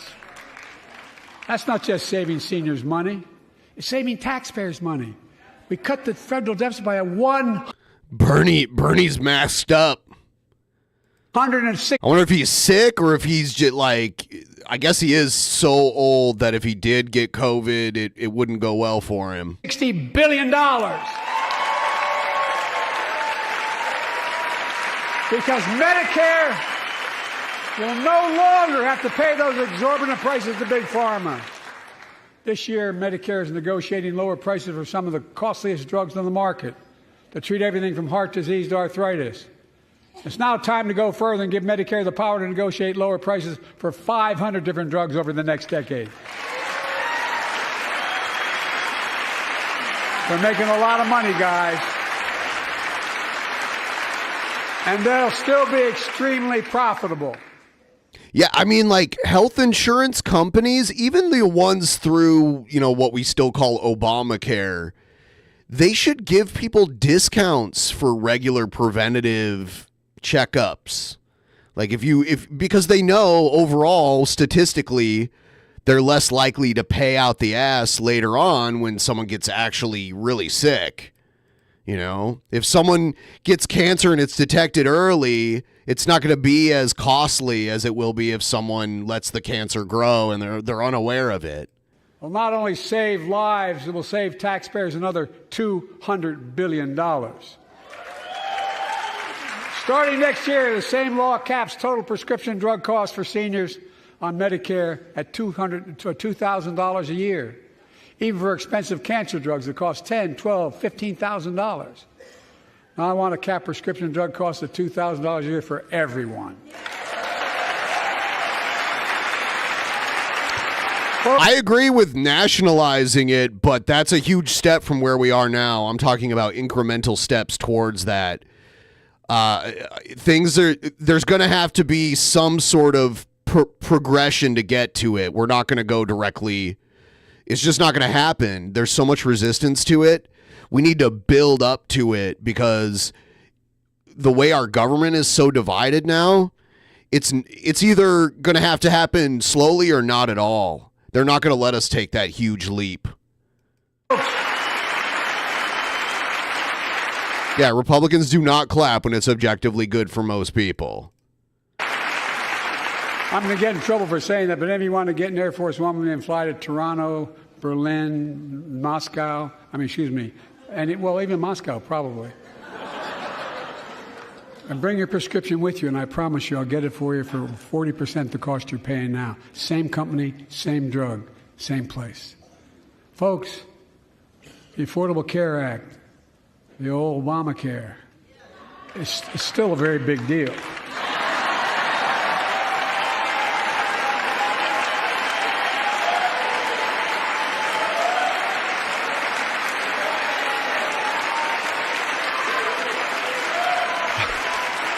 Over 100 million of you can no longer be denied health insurance because of pre-existing condition. Wow. But my predecessor and many in this chamber want to take this prescription drug away by repealing Affordable Care Act. I'm not going to let that happen. We stopped you 50 times before and we'll stop you again. Then it's never going to happen, Hells Only. At least not with the... I don't like to say never, but for the foreseeable future, it's not happening. So no progress. See, the all or nothing thing goes both ways. So if we're like, oh, we either got to have it all or nothing, they're going to be like, well, it's that's who's in control. In fact, I'm not only protecting it, You just live in a country where it's not going to happen in your lifetime then. And there will be no progress toward it. If that's all, if they try to, it's kind of like legalizing weed. Like it took steps to get to that. Expanding it. They enacted tax credits of $800 per person per year, reduce health care costs for millions of working families. That tax credit expires next year. I want to make that savings permanent. Same-sex marriage. There had to be small steps on the way to there. Yes, civil rights. Yes, civil rights did happen with incremental change. What are you talking about? What are you talking about? It absolutely did. Yes, it did. To state the obvious, women are more than half our population, but research on women's health has always been underfunded. That's why we're launching the first ever... Yeah, they went from slavery to like Jim Crow to other forms of oppression, like just for African Americans as an example. And then like gay people, it took certain states and like what they were calling at the time rogue judges to marry gay people, and then certain states legalized it, and then it took a lawsuit against the federal government to legalize it federally. It didn't all happen at once. White House initiative on women's health research, led by Jill. It was always a gradual process. Doing an incredible job as First Lady. If you think civil rights got it all done after World War II, you might want to go back and read some stuff. Because there's been small incremental change this entire time. You need to push, but you do it with small. It's like a journey of a 1,000 miles still starts with a single step. I just noticed it's Maria Shriver over on the left there. She was Arnold Schwarzenegger's ex-wife. She is Arnold Schwarzenegger's ex-wife.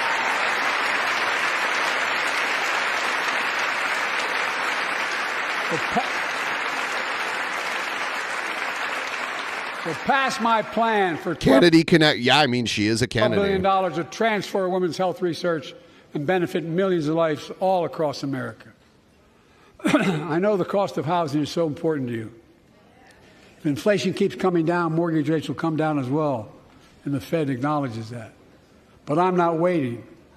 I want to provide an annual tax credit that will give Americans $400 a month for the next 2 years as mortgage rates come down, to put toward their mortgages when they buy their first home or trade up for a little more space. Just for 2 years.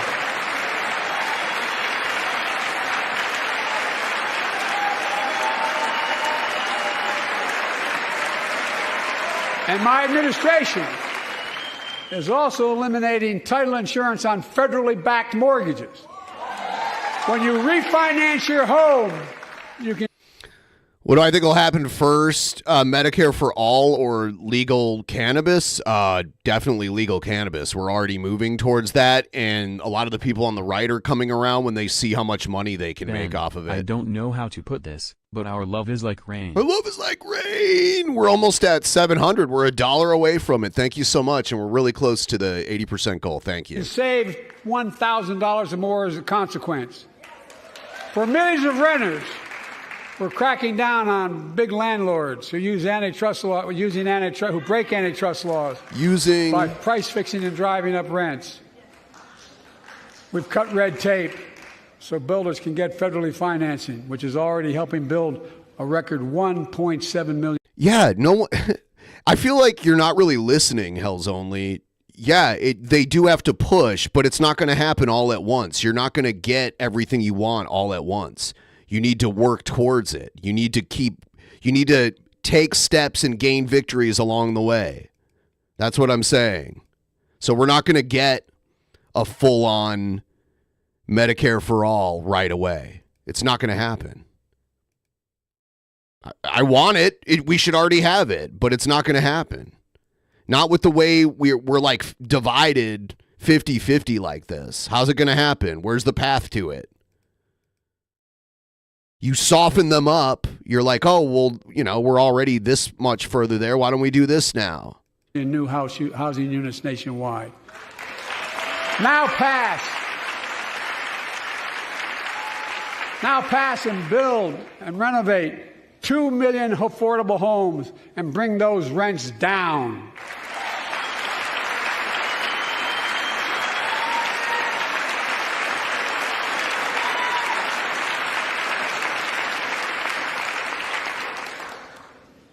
To remain the strongest economy in the world, we need to have the best education system in the world. And I suspect all of you, want to give every child, a good start by providing access to preschool for 3 and 4 years old. I think I pointed out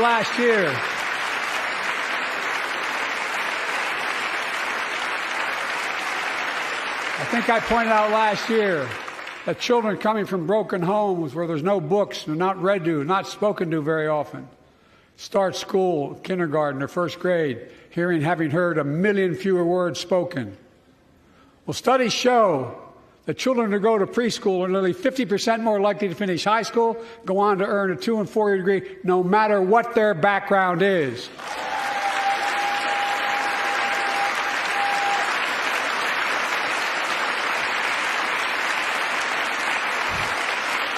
The memes. I met a year and a half ago with the leaders of the Business Roundtable. They were mad that they were angry. I think, they were discussing. Oh, God, they had a laugh at his little system error that he had right there. Why I wanted to spend money on education. I pointed out to them as vice president. I met with over 182 of those folks. Don't hold me to the exact number. And I asked them what they need most, the CEOs. And you've had the same experience on both sides of the aisle. They say a better educated workforce, right? So I looked at them, and I say, I come from Delaware. DuPont used to be the 8th largest corporation in the world. And every new enterprise they bought, they educated the workforce to that enterprise. But none of you do that anymore. Why are you angry with me providing you the opportunity for the best educated workforce in the world? And they all looked at me and said, I think you're right. I want to expand high-quality tutoring and summer learning to see that every child learns to read by 3rd grade.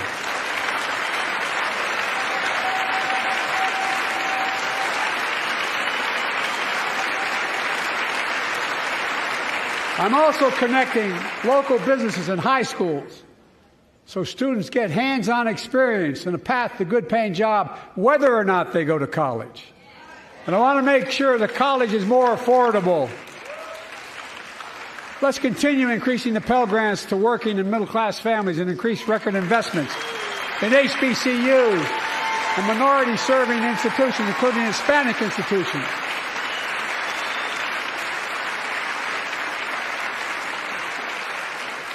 When I was told I couldn't universally just change the way in which we dealt with student loans, I fixed 2 student loan programs that already existed to reduce the burden of student debt for nearly 4 million Americans, including nurses, firefighters, and others in public service. Like Keane Jones, a public educator from Minnesota, who's here with us tonight. Keane, where are you? Keane, thank you. He's educated hundreds of students so they can go to college. Now he's able to help, after debt forgiveness, get his own daughter to college. He's almost like cutting a promo because he's pointing. And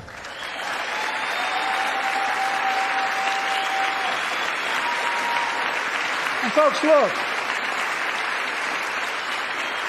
Such relief is good for the economy because folks are now able to buy a home, start a business, start a family.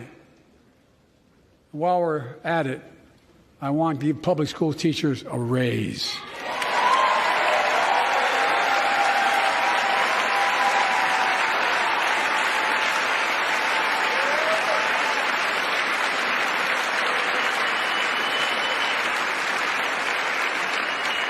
And by the way, the first couple of years, we cut the deficit. Now, let me speak to the question of fundamental fairness for all Americans. I've been delivering real results in fiscally responsible ways. We've already cut the federal deficit. We've already cut the federal deficit over $1 trillion. I signed the bipartisan deal to cut another $1 trillion in the next decade. So Republicans don't like cutting the deficit either. Or do they not think that's true? I don't know. I haven't looked into it, so I'm not going to pretend like I'm fully informed. It's my goal to cut the federal deficit another $3 trillion by making big corporations and very wealthy finally beginning to pay their fair share.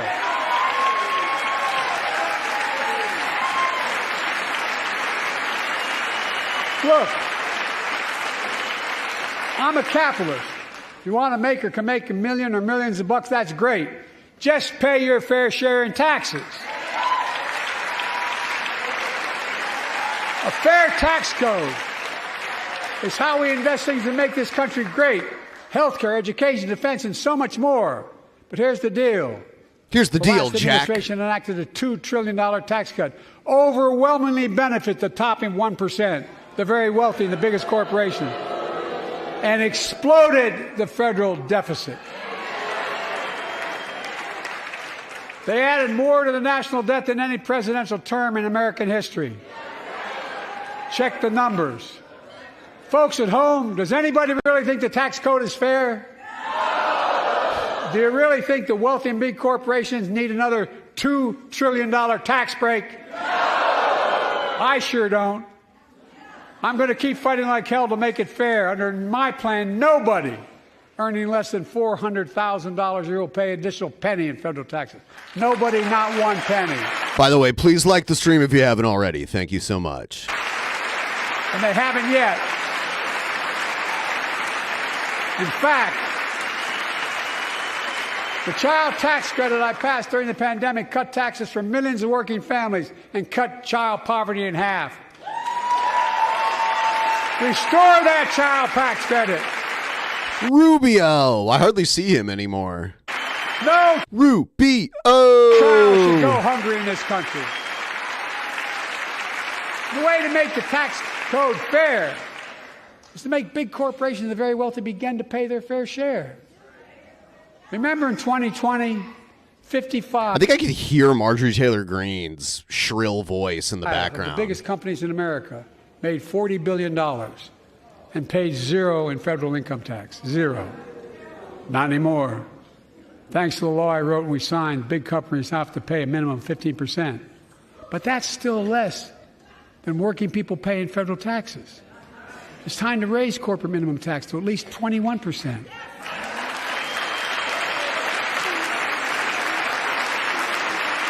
So every big corporation finally begins to pay their fair share. I also want to end taxes. Marjorie Taylor Greene is a screamer. Big pharma, big oil, private jets, massive executive pay when it's only supposed to be $1 million that could be deducted. They can pay them $20 million if they want. Didn't her and Lauren Boebert have a falling out at one point? Deduct $1 million. End it now. You know, there are 1,000 billionaires in America. You know what the average federal tax is for those billionaires? No. They're making great sacrifices, 8.2%. Yeah, they're too much alike to get along. Because they're both very abrasive personalities, and then when they come together, they clash with each other. That's far less than the vast majority of Americans pay. No billionaire should pay a lower federal tax rate than a teacher, a sanitation worker, or a nurse.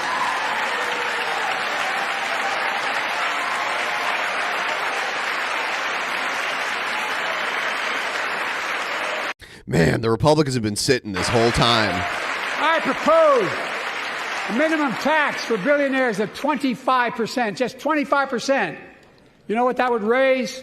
That would raise $500 billion over the next 10 years. And imagine what that could do for America. Imagine a future with affordable child care. Millions of families can get they need to go to work to help grow the economy. Imagine a future with paid leave, because no one should have to choose between working and taking care of their sick family member. Imagine the future of home care and elder care, and people living with disabilities so they can stay in their homes and family caregivers can finally get the pay they deserve. Tonight, let's all agree once again to stand up for seniors. Many of my friends on the other side of the aisle want to put Social Security on the chopping block. If anyone here tries to cut Social Security, Medicare, or raise the retirement age, I will stop you. Yeah, the retirement age should not be made any higher than it already is. It's already too high. Like, you should be able to retire and enjoy life without having only a few years left. Not everyone lives to be in their 80s. What is what is it now? Is it like 60? Let's see. Is it like 65 or something?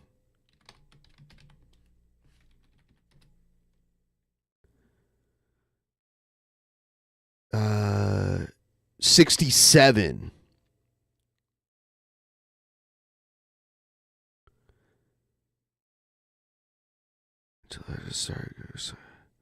No additional income is derived by waiting until... Okay. I see. And then 65 for Medicare. The working people.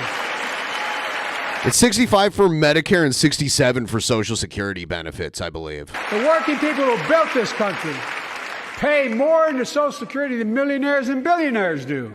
It's not fair. We have two ways to go. Republicans can cut Social Security and give more tax breaks to the wealthy. That's the proposal. You guys don't want another $2 trillion tax cut? I kind of thought that's what your plan was. Well, that's good to hear. You're not going to cut another $2 trillion for the super wealthy. That's good to hear. I'll protect and strengthen Social Security and make the wealthy pay their fair share. Look.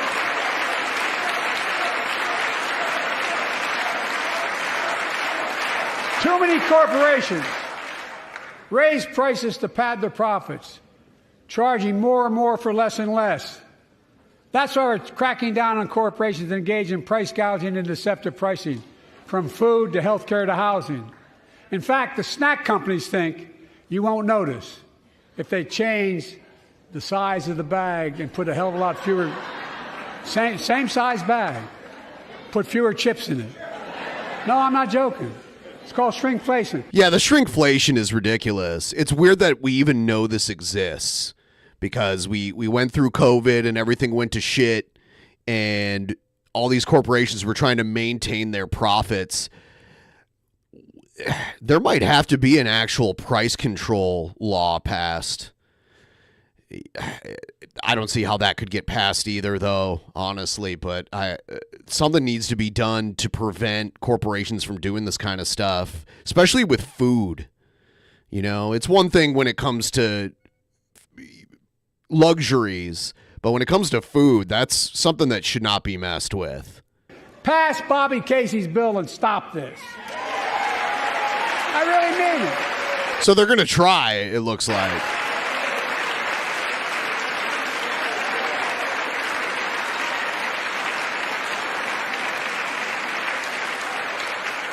You probably all saw that commercial on Snickers bars. You get charged the same amount, and you got about, 10% fewer Snickers in it. I was worried. I thought he was saying a different word for a second there. Look, I'm also getting rid of junk fees, those hidden fees at the end of your bill that are there without your knowledge. My administration announced... You know another thing they should do? They should work the sales tax into everything. You know, like I've been to various countries in Europe, and when you go to buy something, the price on the price tag is literally what you get, what you pay when you pay for everything. But here it's like the price tag says one thing, and then you find out what you're actually paying when you're already there ready to buy it. We're cutting credit card late fees from $32 to $8.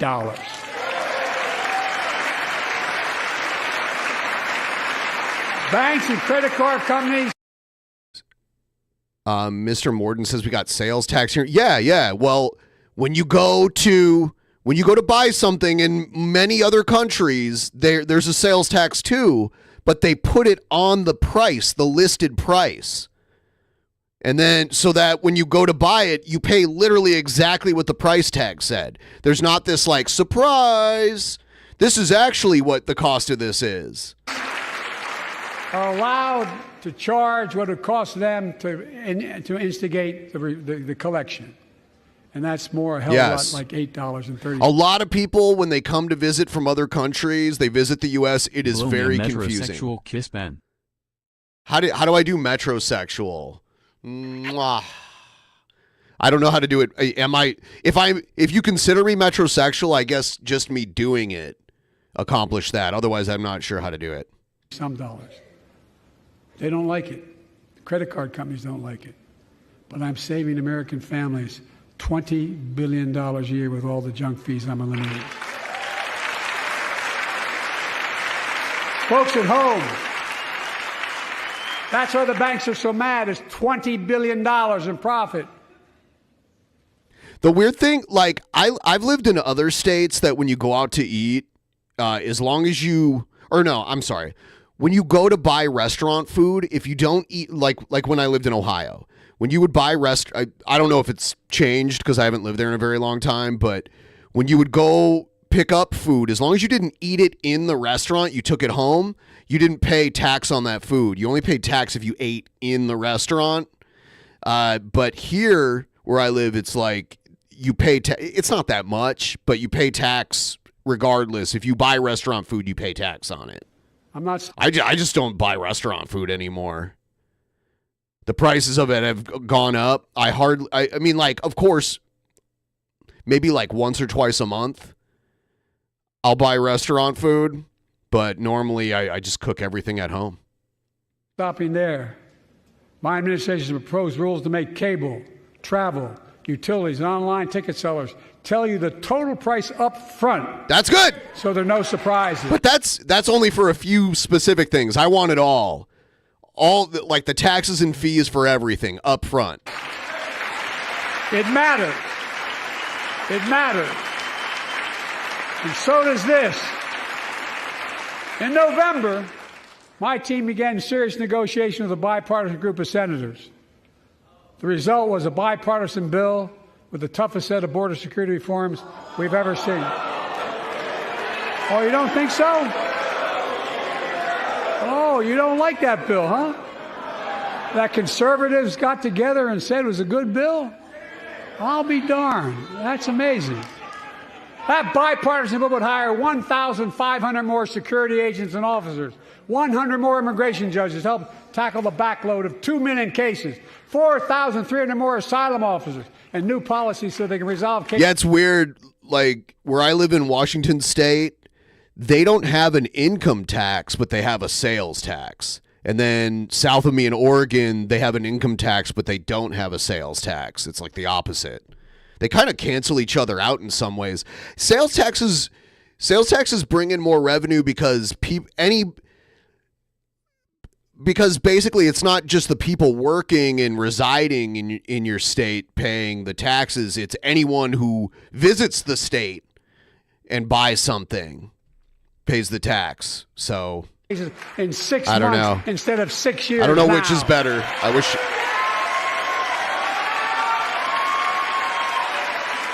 What are you against?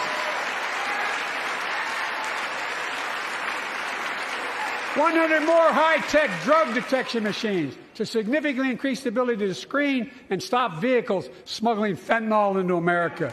That's killing thousands of children. Okay, so they're not even standing for that? So is it just like because Biden said it, they're not going to clap for it? Or are they okay with fentanyl being smuggled into America? I don't know. Is that it? Because, like, I've watched a lot of State of the Unions, and I remember that Republicans were willing to clap for an idea they agreed with at some point. This bill would save lives and bring order to the border. It will also give me and any new president new emergency authority to temporarily shut down the border when the number of migrants at the border is overwhelming. The Border Patrol Union has endorsed this bill. The Federal Chamber of Commerce is, yeah. You're saying low. Look at the facts. I know you know how to read.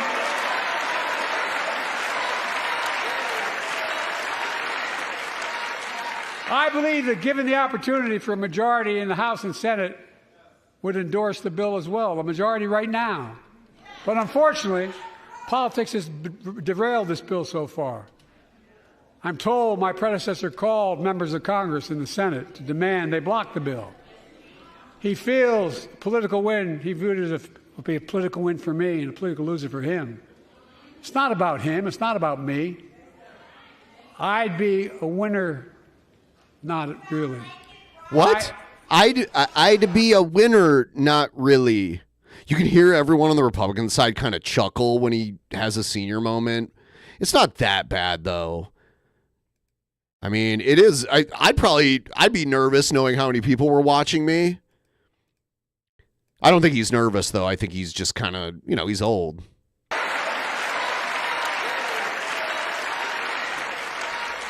I believe that given the opportunity for a majority in the House and Senate would endorse the bill as well, a majority right now.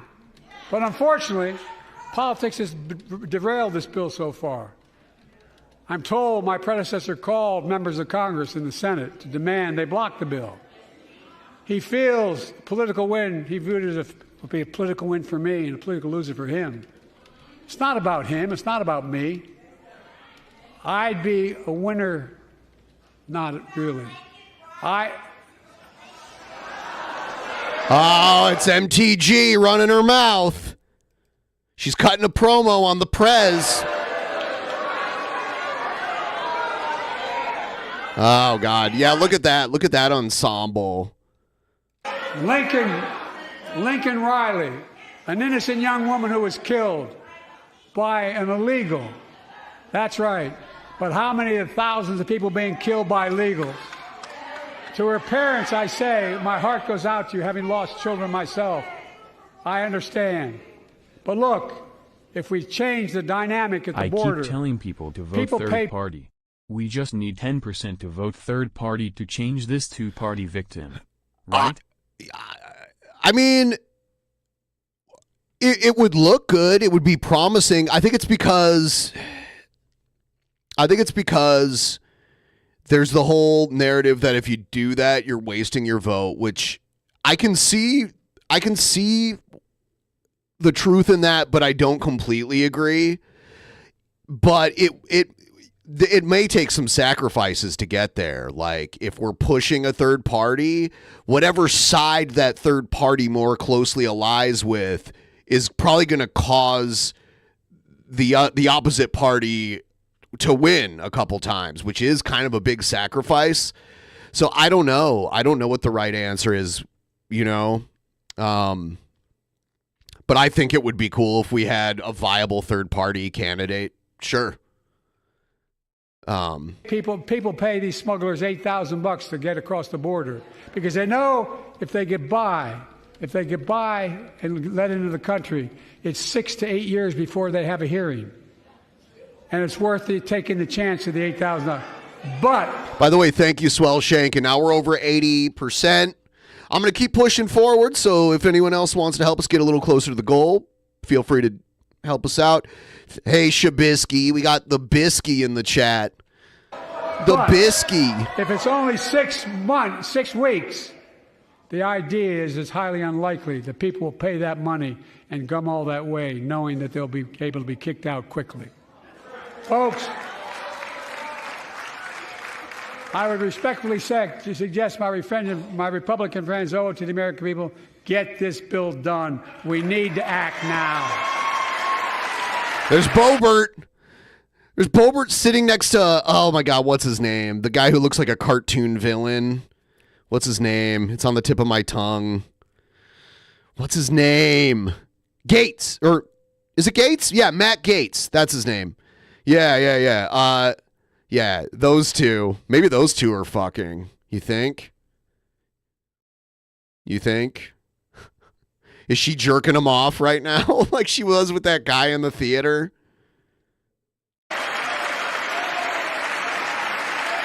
She's super tan too. Like, she lives in Colorado and it's winter time and she's all super tan. How the fuck does that happen?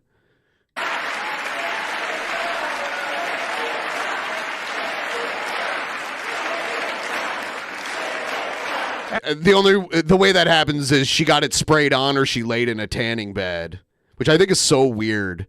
That was really popular when I lived in Ohio, where like it's all cold and dark during the winter, and I'd see all these women with tans like they were in California or Florida. And if my predecessors... Yeah, but it could be sunny in the winter, but getting a tan during the winter, the way the sun hits our part of the northern hemisphere doesn't allow you to usually get tan as easily as it does during the summer. Watching, instead of paying politics and pressuring members of Congress to block the bill, join me in telling the Congress to pass it.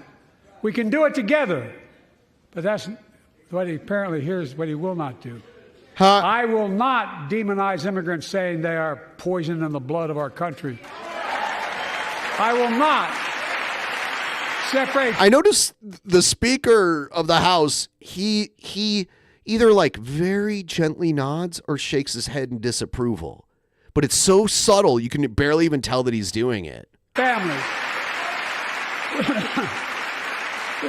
I will not ban people because of their faith. Unlike my... Can that actually happen? The elevation, I mean, it's technically closer to the sun, but it's marginally closer to the sun.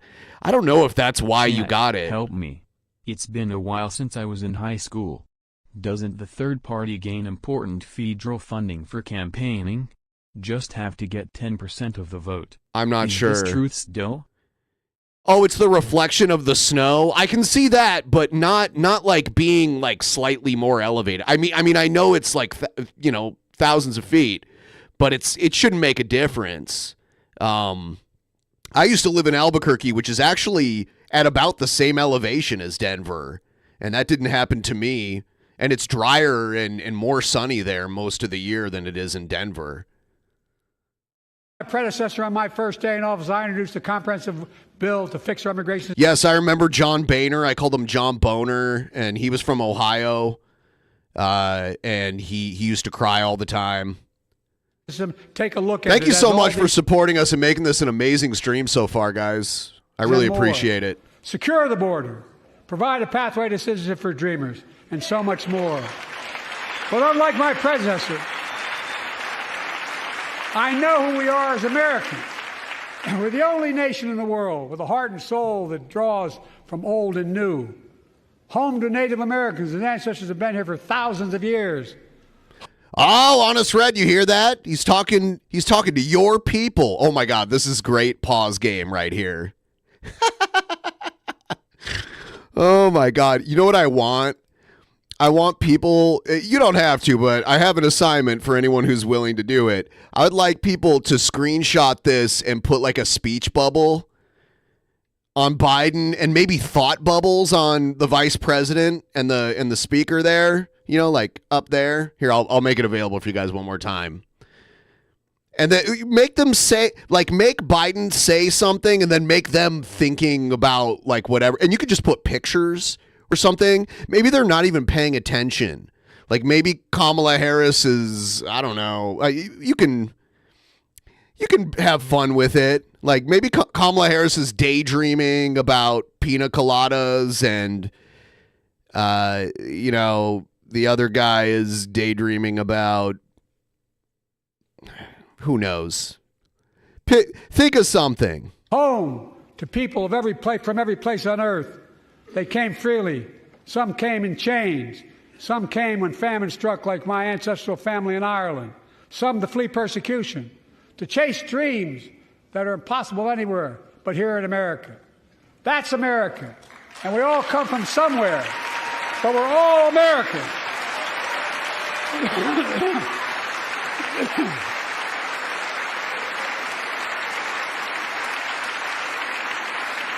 Look, folks, we have a simple choice. We can fight about fixing the border, or we can fix it. I'm ready to fix it. Send me the border bill now.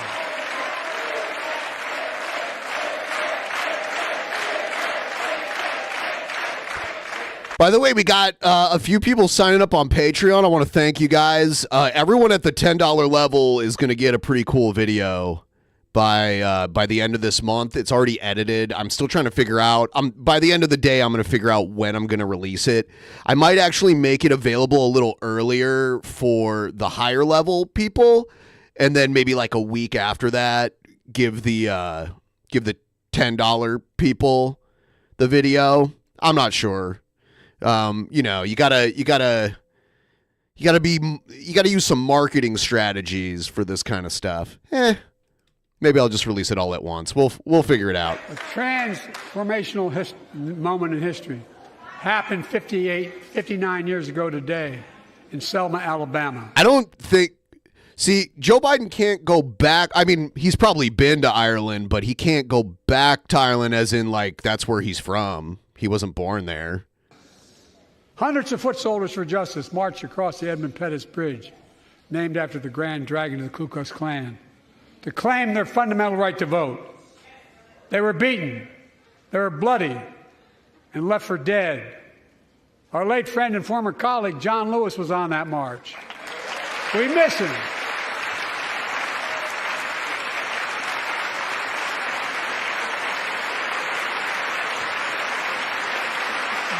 Joining us tonight are other marchers, both in the gallery and on the floor, including Betty Mae Fikes, known as the voice of Selma, the daughter of gospel. Never be rude to an Irish man, Israeli or Saudi or religious individual. So all of those people, I mean, there's a lot of. That encompasses a lot of people. I'm a little, I'll never be rude. I just have to learn to stop being rude. I apologize. She sang songs of prayer and protest on that bloody Sunday to help shake the nation's conscience. 5 months later, the Voting Rights Act passed and was signed into law.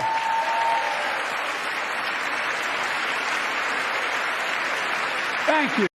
That woman's hair is really standing out to me. Her whole attire. She's kind of like dressed like Marjorie Taylor Greene from the neck down, you know. She doesn't have the baseball cap on, and obviously Marjorie Taylor Greene doesn't have the two-tone hair, but she's got the jacket and the t-shirt on. Thank you.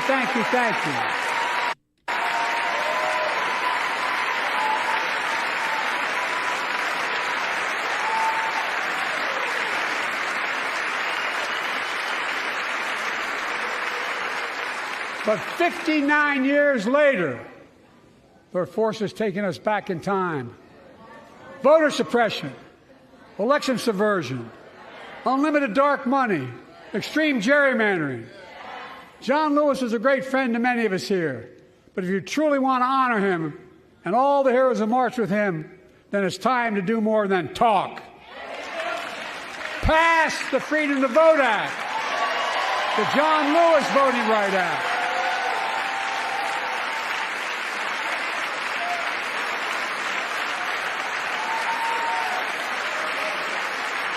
And stop denying another core value of America, our diversity across American life. Banning books, it's wrong. Instead of erasing history, let's make history. I want to protect fundamental rights. Pass the Equality Act.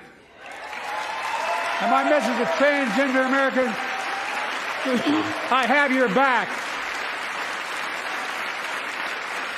Pass the PRO Act for workers' rights. Raise the federal minimum wage, because every worker has a right to a decent living more than $7 an hour. Yeah, the federal minimum wage is such a joke. It's almost not even a minimum wage. Like, it's such a joke.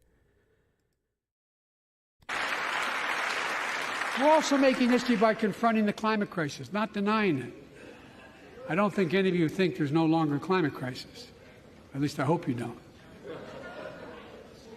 I'm taking the most significant action ever on climate in the history of the world. That sounds like a Trumpism. Bad Monty Python, Brett Keane mix.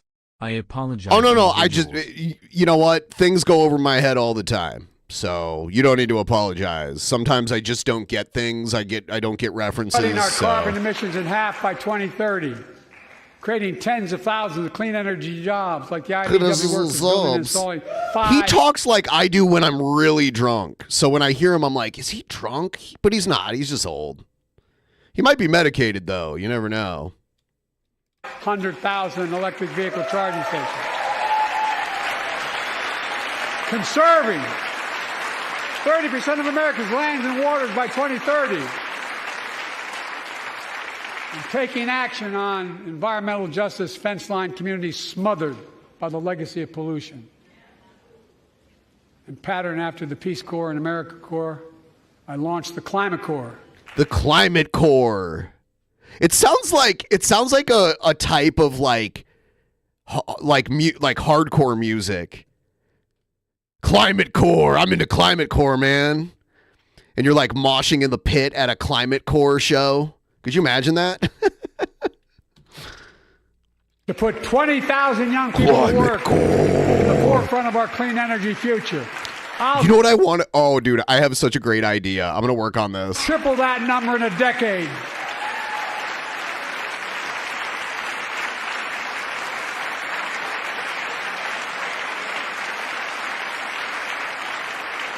To state the obvious, all Americans deserve the freedom to be safe. And America is safer today than when I took office. Year before I took office, you hear people chuckling at him? 30% they went up. All this heckling. This used to never happen. Well, I mean, maybe not never, maybe in like the early days of the U.S. government. But throughout my lifetime, I don't remember that happening until within the last 10 years or so. Biggest increase in history. It was then, through my American Rescue Plan, which every American voted against, I might add, we made the largest investment in public safety ever. Last year, the murder rate saw the sharpest decrease in history.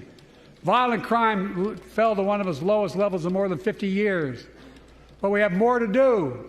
We have to help cities invest in more community police officers, more mental health workers, more community violence intervention. Give communities the tool to crack down on gun crime, retail crime, and carjacking.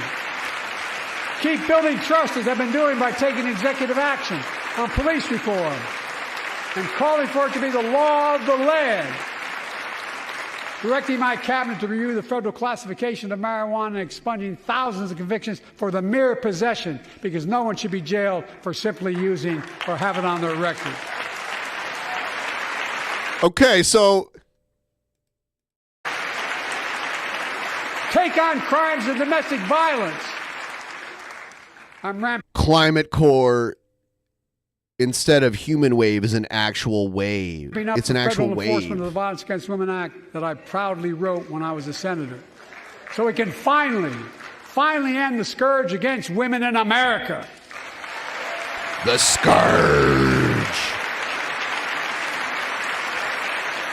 There are other kinds of violence I want to stop. With us tonight is Jasmine, whose 9-year-old sister Jackie was murdered with 21 classmates and teachers in an elementary school in Uvalde, Texas. Very soon after that happened, Jill and I went to Uvalde for a couple of days. We spent hours and hours with each of the families. We heard their message, so everyone in this room, in this chamber, could hear the same message. The constant refrain, and I was there for hours meeting with every family. They said, do something. Do something. Well, I did do something by establishing the first ever Office of Gun Violence Prevention in the White House, that the Vice President is leading the charge. Thank you for doing it. Meanwhile,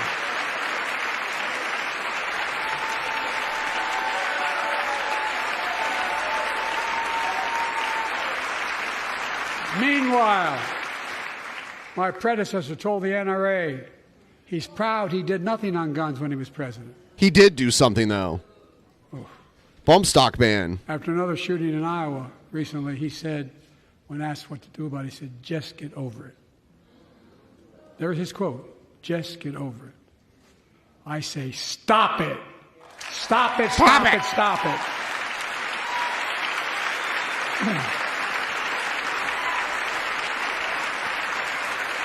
I'm proud we beat the NRA when I signed the most significant gun safety law in nearly 30 years because of this Congress. We now must beat the NRA again.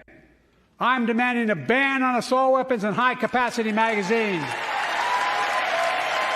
Pass universal background checks. None of this. None of this. All right, so what I just did, just to take a little break from this, I did this thing where I was like, I said, write a song with 3 verses, a chorus, and a bridge for a new subgenre of environmentally conscious hardcore music known as climate core. And it did. It wrote like a whole song. In a world on the brink where the oceans rise, mountains crumble under polluted skies. Mother Earth's crying, can't you hear her plea? It's time for action for you and me. It sounds like a really bad rap song the way I'm reading it, but there's no melody for it yet. Let's see. Pre-chorus. We're the guardians of a fading land. Dude, this is pretty great, actually. It's kind of corny, but I think it's funny. This is climate core. I love it. I love it. I love it.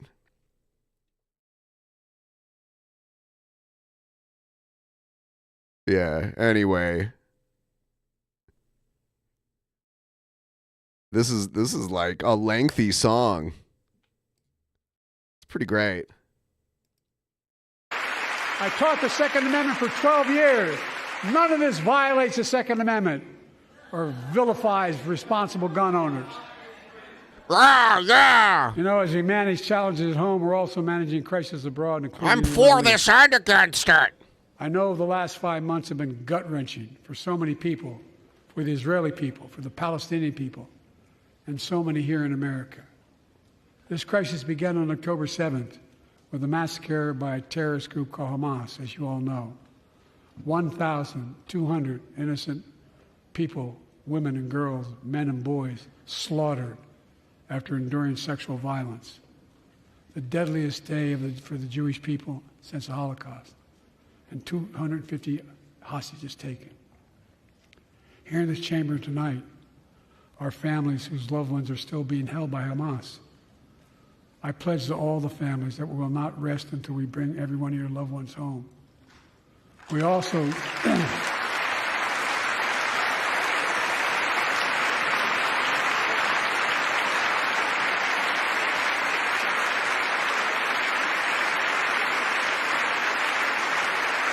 will also work around the clock to bring home Evan and Paul, Americans being unjustly detained by the Russians and others around the world.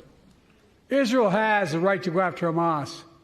Hamas ended this conflict by releasing hostages, laying down arms, could end it by releasing the hostages, laying down arms, and surrendering those responsible for October 7th. But Israel has Israel has a added burden because Hamas hides and operates among the civilian population like cowards under hospitals, daycare centers, and all the like. Israel also has a fundamental responsibility, though, to protect innocent civilians in Gaza.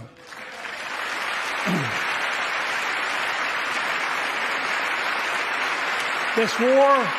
Yeah, chat, like even the free version of Chat GPT can be good if you're kind of detailed with it, with what you want. It can make something pretty good, just kind of figuring out what you want. I haven't played around with some of the, more advanced and ones that you have to buy. Those are probably amazing. And I've never played around with any of the visual ones except for when the that first free one came out. Was it like the Dolly E or whatever? Has taken a greater toll on innocent civilians than all previous wars in Gaza combined. More than 30,000 Palestinians have been killed, most of whom are not Hamas. Thousands and thousands of innocents, women and children, girls and boys, also orphaned. Nearly 2 million more Palestinians under bombardment or displacement. Homes destroyed, neighborhoods in rubble, cities in ruin, families without food, water, medicine. It's heartbreaking. I've been working nonstop to establish an immediate ceasefire that would last for 6 weeks to get all... Yeah, the Doll E, something like that, whatever it was. All the prisoners released, all the hostages released. To get the hostages home. I found out about it like 3 years ago or something. And ease the intolerable and humanitarian crisis. And build toward an enduring, something more enduring. The United States has been leading international efforts to get more humanitarian assistance to Gaza. Tonight, I'm directing the U.S. military to lead an emergency mission to establish a temporary pier in the Mediterranean on the coast of Gaza that can receive large shipments carrying food, water, medicine, and temporary shelters. No U.S. boots will be on the ground. That's good. I was worried like a massive increase in the amount of humanitarian assistance getting into Gaza every day.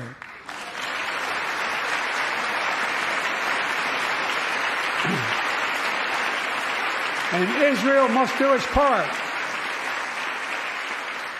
Israel must allow more aid into Gaza to ensure humanitarian workers aren't caught in the crossfire. And they're announcing they're going to have a crossing in northern Gaza. To the leadership of Israel, I say this. Humanitarian assistance cannot be a secondary consideration or a bargaining chip. Protecting and saving innocent lives has to be a priority. As we look to the future, the only real solution to the situation is a two-state solution over time. I like how he added in over time. A lot of time has passed already. And I say this as a lifelong supporter of Israel. My entire career, no one has a stronger record with Israel than I do. I challenge any of you here. I'm the only American president of Israel in wartime. But there is no other path that guarantees Israel's security and democracy. There is no other path that guarantees Palestinians can live in peace with peace and dignity. And there's no other path that guarantees peace between Israel and all of its neighbors, including Saudi Arabia, with whom I'm talking. Creating stability in the Middle East also means containing the threat posed by Iran. That's why I built a coalition of more than a dozen countries to defend international shipping and freedom of navigation in the Red Sea. I've ordered strikes to degrade the Houthi capability and defend U.S. forces in the region. As Commander-in-Chief, I will not hesitate to direct further measures to protect our people and our military personnel.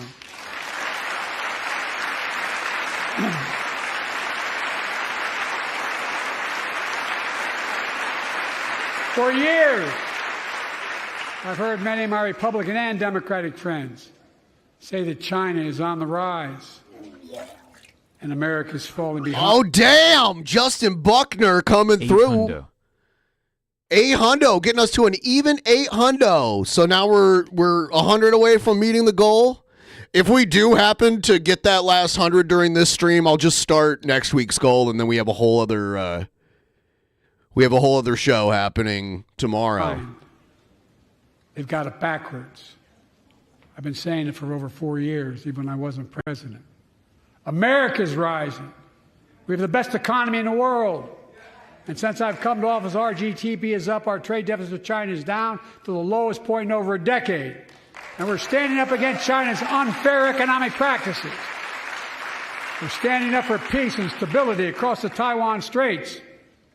I've revitalized our partnership and alliance in the Pacific. India, Australia, Japan. I agree, Honest Red. One state solution. Ohio rules all. Ohio rules all. Give Michigan to Ohio. Give the rest of America to Ohio. I'm glad you're on board with that. South Korea, Pacific Islands. I've made sure that the most advanced American technologies can't be used in China, not allowing to trade them there. Frankly, for all this tough talk on China, it never occurred to my predecessor to do any of that. I want competition with China, not conflict. And we're in a stronger position to win the conflict of the 21st century against China than anyone else, for that matter, than any time as well. Here at home, I've signed over 400 bipartisan bills. But there's more to pass my unity agenda. Strengthen penalties on fentanyl trafficking. You don't want to do that, huh? Pass bipartisan privacy legislation to protect our children online. Harness the promise of AI to protect us from peril. Ban AI voice impersonations and more. I don't think the Republicans have stood and applauded for one thing he said, and I guess it being an election year probably plays into that too. And keep our truly sacred obligation to train and equip those we send into harm's way and care for them and their families when they come home and when they don't.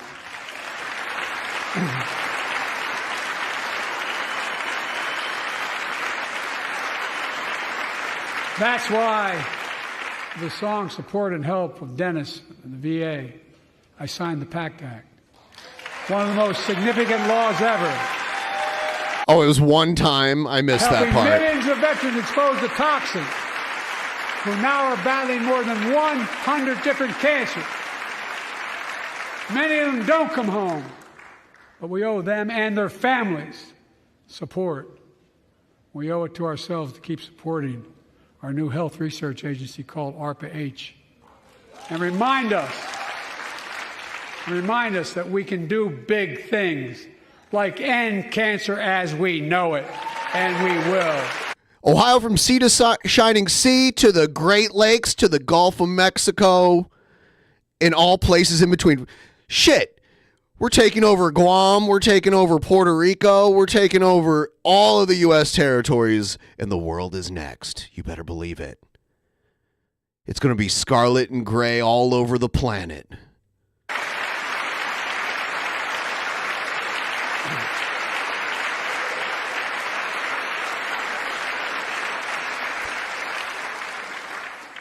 Let me close with this.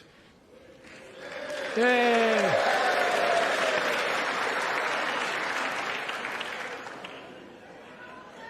I know you don't want to hear any more, Lindsay, but I got to say a few more things. I know it may not look like it, but I've been around a while. Oh, Lindsey Graham. Howdy, y'all. Lindsey Graham here. Having a good chuckle with the president. He may not be the president for much longer, though, y'all. When you get to be my age, certain things become clearer than ever. I know the American story. Again and again, I've seen the contest between competing forces in the battle for the soul of our nation. Between those who want to pull America back to the past and those who want to move America into the future. My lifetime has taught me to embrace. It's funny because Lindsey Graham went to a Trump rally in his own state to endorse Trump, and they still booed him there. Like, he's a Republican. He endorses Trump. He kisses the ring of Trump in his own state, and they still booed him. It's like, how did he get elected? Freedom and democracy. A future based on core values that have defined America. Honesty, decency, dignity, equality, to respect everyone, to give everyone a fair shot, to give hate no safe harbor. Now, other people my age see it differently. The American story of resentment, revenge, and retribution, that's not me. I was born amid World War II when America stood for the freedom of the world. Yeah, it's weird, like, with the Trump wing of the Republicans, you have to agree with everything Trump does and says. If you go against one thing and people find out about it, they shit on you. They don't like you anymore. You disagreed with Trump. It's like you're not allowed to disagree with Trump on anything. I grew up in Scranton, Pennsylvania, and Claymont, Delaware, among working-class people who built this country.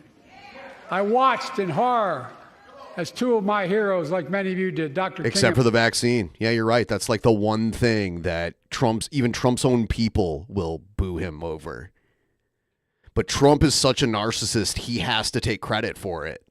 So he can't allow, because he's like, oh, it was like him, it was under his presidency, and it was him allocating the funding and making a lot of the choices that made the vaccine available as early as it was. He didn't invent the vaccine, but he can take a little bit of credit for it. But that's like one thing that he'll just get shit on by his own people. Bobby Kennedy were assassinated, and their legacies inspired me to pursue a career in service. Oh, okay, Simple Country. I see what you posted in general. That is something of beauty right there. Planet Ohio. Planet Ohio. I was born in the Bay of Ohio. I was born in Lucas County, which is the pink one in the upper left corner, Lucas County. Very interesting. That's the real simple. I almost said Simple Country, but it's basically Simple World. Left the law firm, became a public defender because my city of Wilmington was the only city in America occupied by the National Guard after Dr. King was assassinated. It's like all the countries on planet Ohio are just the counties that currently exist in Ohio. Right. And I became a county councilman almost by accident. I got elected to the United States Senate when I had no intention of running at age 29. Then vice president of our first black president. Now president to the first women vice president. Well, it's funny because we allow all of our big businesses to do business in China because it gives us cheap products here in the U.S. and then they fuck up the environment over there on the other side of the planet and they use child labor and all the types of regulations that we prevent here, but we still share the same planet with them. So they're fucking up their side of the planet, but it's going to trickle over here and it already has. So why is that okay? Why is that okay for us to manufacture goods in a place that abuses the workers and pollutes the environment? Huh? Don't really get it.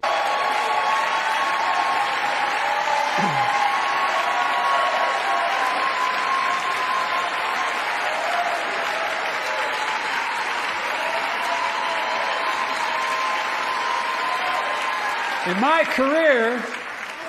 Yeah, we don't see it, so it's easy to ignore. It's on the other side of the ground. I've been It's all told the way I was over too there. young. As long as no one digs a tunnel to China, we don't have to worry about it. By the way, they can let me on the Senate elevators for votes sometimes. Not a joke. And I've been told I'm too old.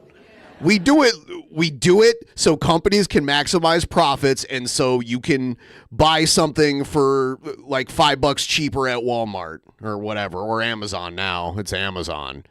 Man, there's so much new waste being created by Amazon. Like when you order something really small and it shows up with a ton of packaging and it's like a box within a box. Think about all that new waste that's being created and all the pollution it takes to transport it from China to the U.S. and then from wherever it lands in the U.S. to like all the different points in the country that it goes to. I use Amazon, but when you really think about it, Amazon is creating a whole new level of pollution. Whether young or old, I've always known what endures. I've known our North Star. The very idea of America is that we're all created equal and deserves to be treated equally throughout our lives. We've never fully lived up to that idea, but we've never walked away from it either. Another thing about it is that the products are shit too. Like, you see an item that you want and it's made by like a manufacturer in China. It's way cheaper than its equivalent here that you could buy in a store here. And you get it, and it's just way shittier quality than what you would buy. I mean, you're getting what you pay for. And I won't walk away from it now. I'm optimistic. I really am. I'm optimistic, Nancy. I'm optimistic, Nancy. God, Nancy Pelosi is like 90 years old, right? She's like 90. My fellow Americans, the issue facing our nation isn't how old we are. It's how old are our Oh, God. Okay, I overestimated. She's 83. Ideas. Hate, anger, revenge, retribution are the oldest of ideas. But you can't lead America with ancient ideas that only take us back. You lead America, the land of possibilities. You need a vision for the future and what can and should be done. Tonight you've heard mine. I see a future where defending democracy, you don't diminish it. I see a future where we restore the right to choose and protect our freedoms. It's funny because when Joe Biden first got into politics, he got caught plagiarizing other people's speeches. And even Johnny Carson made fun of it on The Tonight Show back in the day. I think it was like in the 70s when this happened. So anytime I hear him giving a speech, I'm like, what speech does this sound like? Like, what famous... This one almost sounds like I Have a Dream, but he's saying, I see a future. I see a future. It is kind of a rewriting of I Have a Dream, right? Not take them away. I see a future where the middle class finally has a fair shot and the wealthy have to pay their fair share in taxes. I see a future. Yeah, I have a dream where our children can be judged by the content of their character and not by the color of their skin. Like, it's the same thing. He's doing it, but he's just paraphrasing it, and now it's I see a future instead of I have a dream. Ha! Planet from the climate crisis and our country from gun violence. Above all, I see a future. Yeah, Pelosi is Pelosi wasn't bad looking back in the day. I've seen younger photos of her, you know. But yeah, I mean, she's a woman in her 80s that's had a ton of cosmetic surgery. She does look weird now. For all Americans. I see a country for all Americans. And I will always be president for all Americans. Because I believe in America. I believe in you, the American people. You're the reason we've never been more optimistic about our future than I am now. So let's build the future together. Let's remember who we are. We are the United States of America. And there is nothing beyond our capacity when we act together. God bless you all, and may God protect our troops. Thank you, thank you, thank you.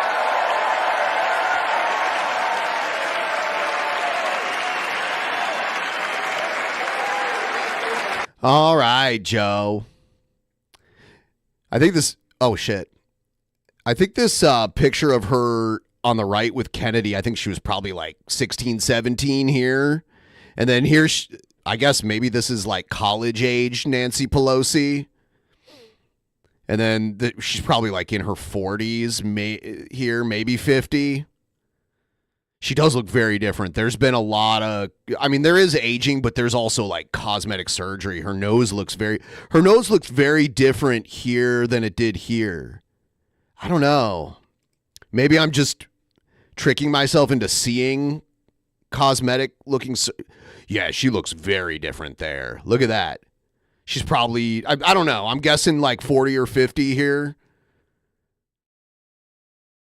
I don't know.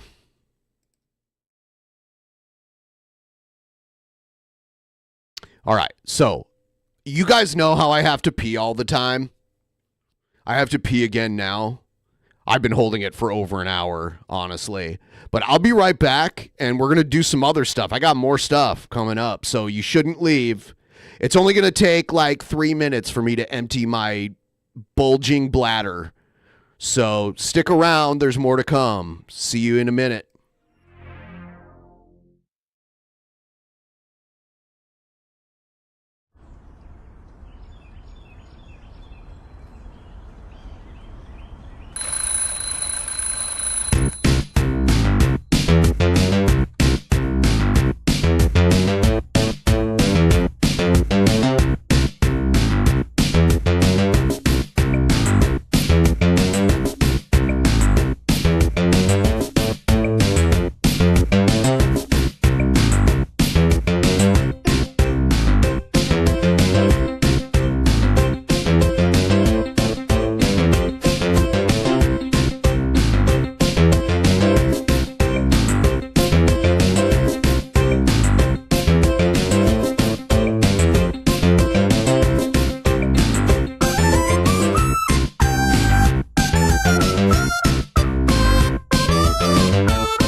I see what you did.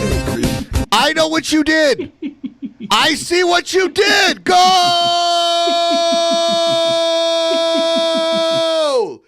Go! Most of that happened while I was peeing. Okay, they called for the dimensional merge with their dono, so we're just going to get through the whole thing. Or should I? Okay, Justin, you did this, right? So you get to choose. Justin, you get to choose. Should I play the dimensional merge or not? Play it or not? Maybe we'll all be happier in the dimensional merge.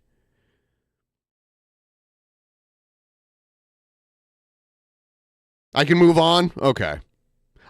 Justin saved all of you from the merge just now. Thank him. And helped us meet the goal, and now I gotta start next week's goal. Let's see.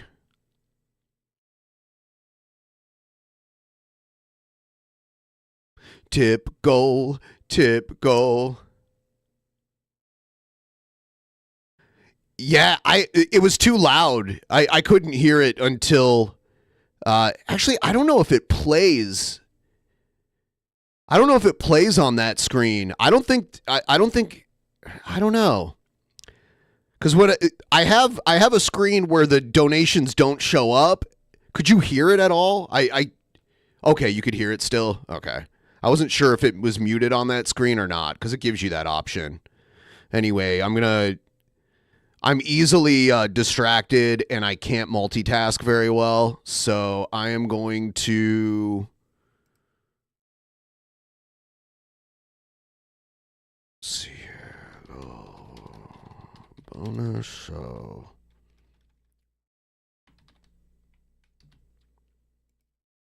That's amazing. All right.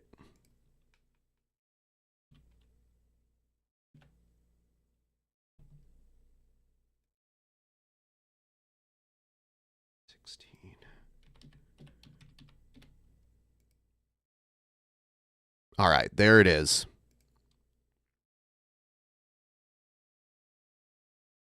I have not seen the Clipaverse Mortal Kombat video. I saw that I see that there's also those people that make the puppet videos about Eric July. They made a Sturgis one, but I'm probably going to save that for DP tomorrow. Tomorrow we're also going to react to that really crazy fight between Shani and Rev, because that's crazy. Because at first they're all cool and like arguing with trolls. Funny how the focus is on Nancy's looks and not on the policy he was talking about. Look, despite Joe making a huge mistake in supporting the genocide in Gaza, he has helped the union movement in this country, and women's rights need to be protected, so go Joe. Yeah, I see what you're saying. And I think most of us are in agreement about that. People were just mentioning that she was scary, and I was like, she's really old and she's had a lot of cosmetic surgery. I don't like Nancy Pelosi at all, but it is weird to like talk about how she looks scary when it's not really why she's there. But yeah, I get what you're saying. I think she's more scary of a human being than the way she looks.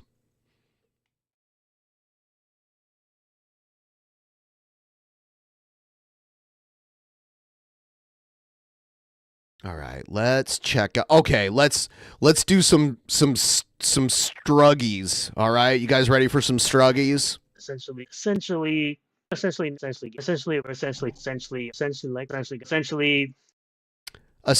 bud. Get ready for this. Hold on to your butts.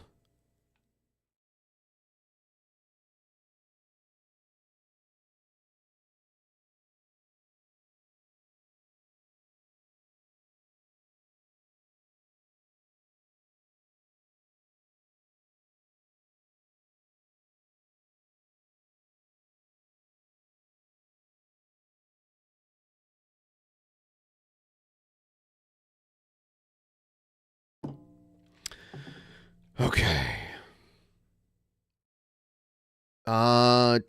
Sorry, I literally just got a text message from my mom that I was responding to. Sorry about that. All right, here's some where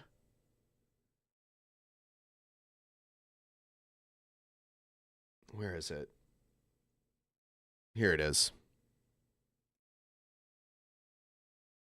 Here's the thing where Eric July announced that he's going to he's not really a comic book company, he's a shipping company. Hello, everyone. I'm Renounceur. We are back again talking about a bunch of Ripperverse detractors, talking a bunch of noise, including Buster Baxter, a.k.a. Dick Masterson, who seems to... Nobody calls him Buster Baxter. It's not funny. Nobody calls him that. ...have some it's weird not choice like words. He doesn't... It doesn't bother him.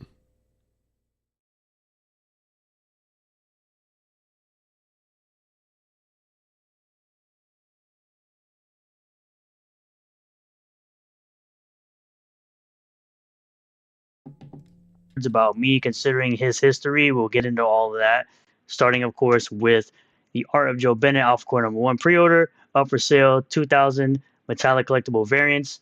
Get in where you fit in. get in on Blade Devil 2, Chains of Blood. I know I have. I got all 4 covers, and I can't wait to get it. But if you do want to get in on the beginning of... Oh, yeah, I forgot. Sorry, I got to skip all this shit. 1.9K. I appreciate everyone who has subscribed and watched the videos, even my haters. 1,800, 1.4K on my last video talking about CG going down in flames. And okay, so like when he gets 1,500 views on a video, he like puffs out his chest like, I'm so awesome. But if I get like 5 times that amount, he just acts like, oh, well, that you, he just makes an excuse about how like that sucks. Hypnotic BTFOing frog face. You can go check that out. But I want to start here. Where Katie decides to do her due diligence. Due diligence? Is that what he just said? Due diligence.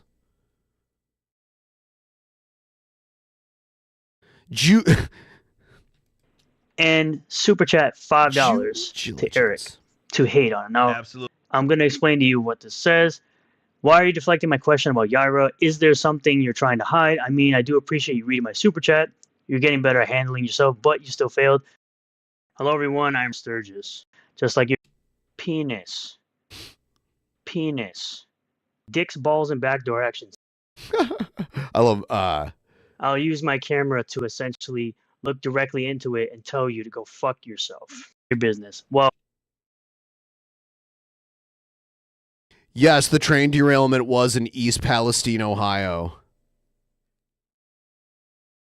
Yeah, there's a lot of blame to go around. Biden shares part of the blame, and Trump shares part of the blame by helping to get rid of railway regulations that very likely caused the derailment to begin with. Our government is a failure in many ways, especially when it comes to infrastructure. I was saying that earlier.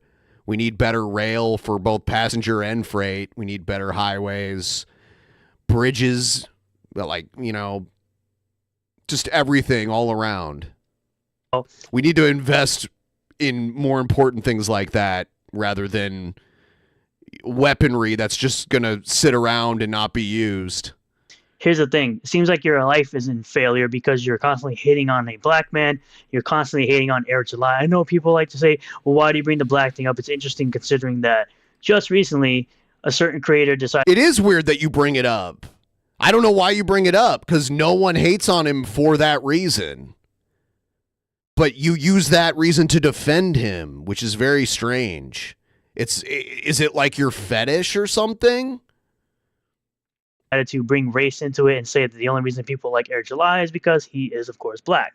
Now, it's something he can't change, which this type of person right here believes that Yaira is late, even though we're still in winter. We haven't even hit March yet. But it's very interesting that she had this to say. To which I say, what's interesting about this is, first of all, anyone giving money to someone you hate is retarded. Second, I mean, you're talking about it. It got attention. If people want to give their money to someone they hate, it's up to them. It's their money. When we have our money, we can do whatever we want with it as long as it's not a crime. Secondly, you're still a member of the channel, so you're giving money monthly as well, on top of that. Third of all, it's still winter. When are you going to open your eyes and realize you're nothing but a clip channel in decline? You got called... Yeah, that's...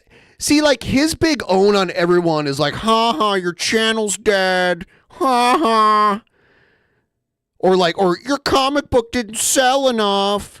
It's like, your channel is nothing, and you don't make a comic book. Argue against their ideas. It'd be like someone being like, ha, you're ugly. Tell me how we're wrong. Loved by Vickyverse for being a fake geek girl. That was hilarious. Lastly, his business is failing is a silly statement to make when he made... Oh, Jared Genesis wants to give me money. Thank you, Jared. I appreciate it. There's so many Jared Genesis troll accounts. I love it. The real Jared Genesis should give me money because he's costing me ad revenue. More profit in 2023 versus 2022. If his business was failing, how is he still hiring more people and funding more books? Which is something these people can't make any sense of. I can't make any sense of it, apparently, because it don't make no sense. It really don't make no sense. It don't make no sense, which means it makes sense. I hate to be a grammar Nazi. I'm not trying to be, but it's funny. How come there's so many screen stills of Eric like, it's like he's at the fucking dentist right there. Does anyone else like, I don't know. But this is the video right here.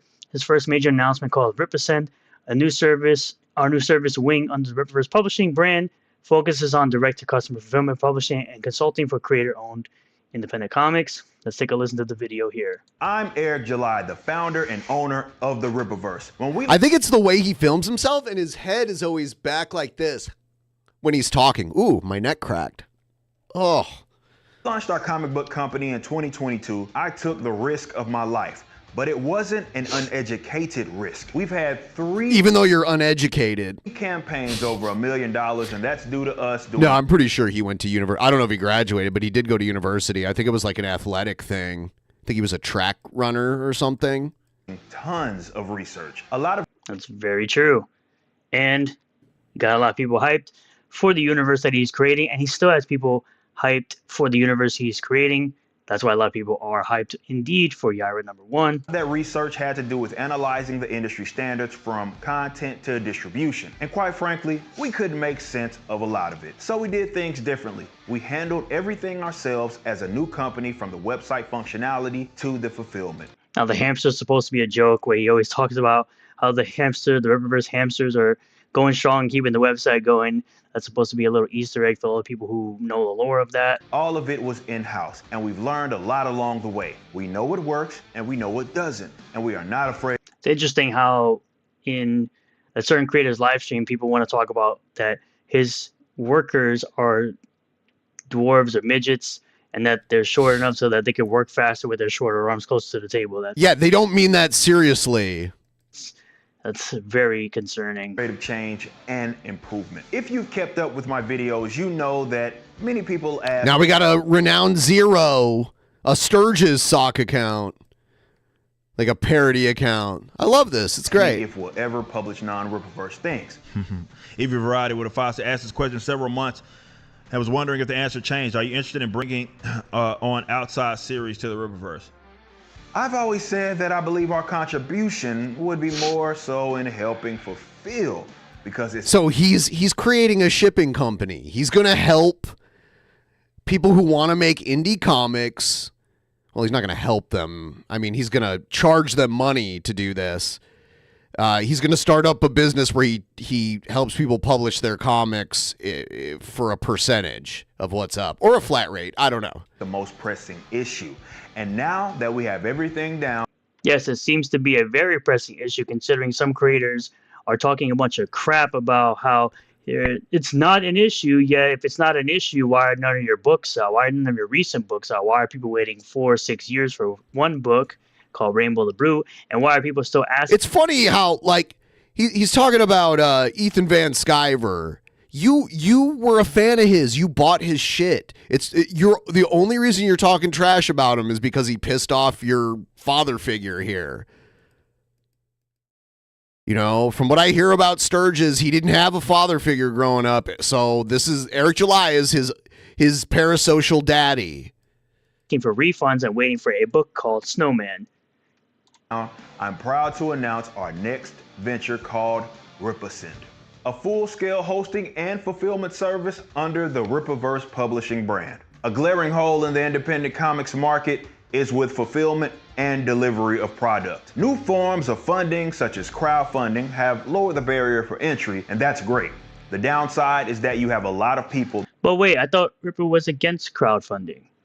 I was told by a bunch of weirdos on the internet that Ripper was against crowdfunding, even though his style of... No, you're against crowdfunding. You deny what crowdfunding is. It's because he doesn't use GoFundMe or Indiegogo and does it through his own website. You're like, oh, it's not crowdfunding, bud. Quote unquote crowdfunding has been a pre-order campaign, not you pay him money to get a product done. He put in his own money in order to get the product out to people. People just pre-order the product, similar to when you go to a GameStop and you give $5 to pre-order a game.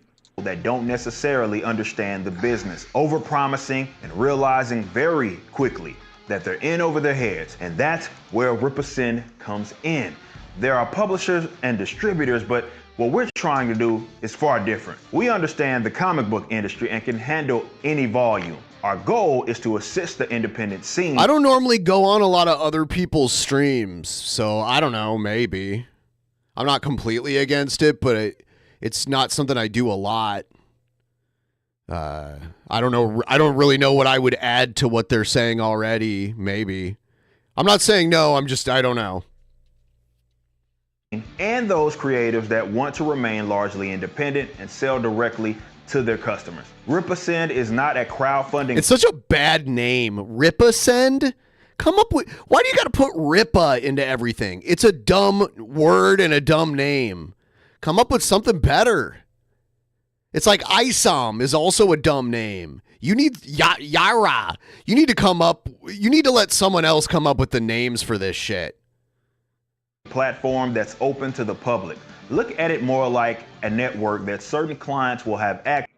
It's also interesting in that certain creators chat that, oh, it's certain clients and he's creating a cult. No, he's taking people into this service who are taking their projects serious and not. It's just a way for him to skim money off of other people's creations. Having people wait years and years and years for late stuff when they've already had their money taken. Interesting how that certain creator didn't see that as a shot taken at him, of course. Access to. You'd fill out our application online. Another bad name is Alpha Core, because they spell it core like the core of an apple when it's supposed to be like core, C-O-R-P. I don't know why we don't pronounce the P in the word core, but I guess maybe he did that so people can't claim it's just a Green Lantern ripoff, but they're all green, so why didn't he make them a different color, too? It's like, make them all wear green, but instead of Green Lantern Corps, we'll call them Alpha Core and spell it C-O-R-E. Brilliant! We'd make sure that this is something that makes sense for you. And then we'd give you a unique quote. Yeah, Alpha Core is not as good as Climate Core. Definitely. Pricing that's tailored to you and your needs. Each client will be different, which is why we'll work with select people or which I don't understand why people are crying about him doing this. They're not crying. They're making fun of him. You're crying. You're the one crying here. Okay? You cry because people criticize this guy that you idolize. Honestly, I think some of it might be manufactured because he knows he gets attention from this, so he keeps doing it. There are other quote-unquote 3PLs, right, that are doing the exact same thing as him, but when the exact same thing, bud. Ripper does something that is against everything that they disagree with, it's bad. Remember, it's bad. It's bad when Eric does it. It's only bad when Eric does it. Companies. There are two different primary types of clients that Reproductive is going to be perfect for. We don't have a Blue Chew coupon anymore, but we did at one time, maybe like 2019. We had a Blue Chew sponsorship, and I tried because Egghead's ex-wife, his wife at the time, told us that Egghead had performance issues. So I was trying to get Egghead to take Blue Chew to be like our, to test it out. But it does mess with your blood pressure, and I guess he has a heart issue. So I guess,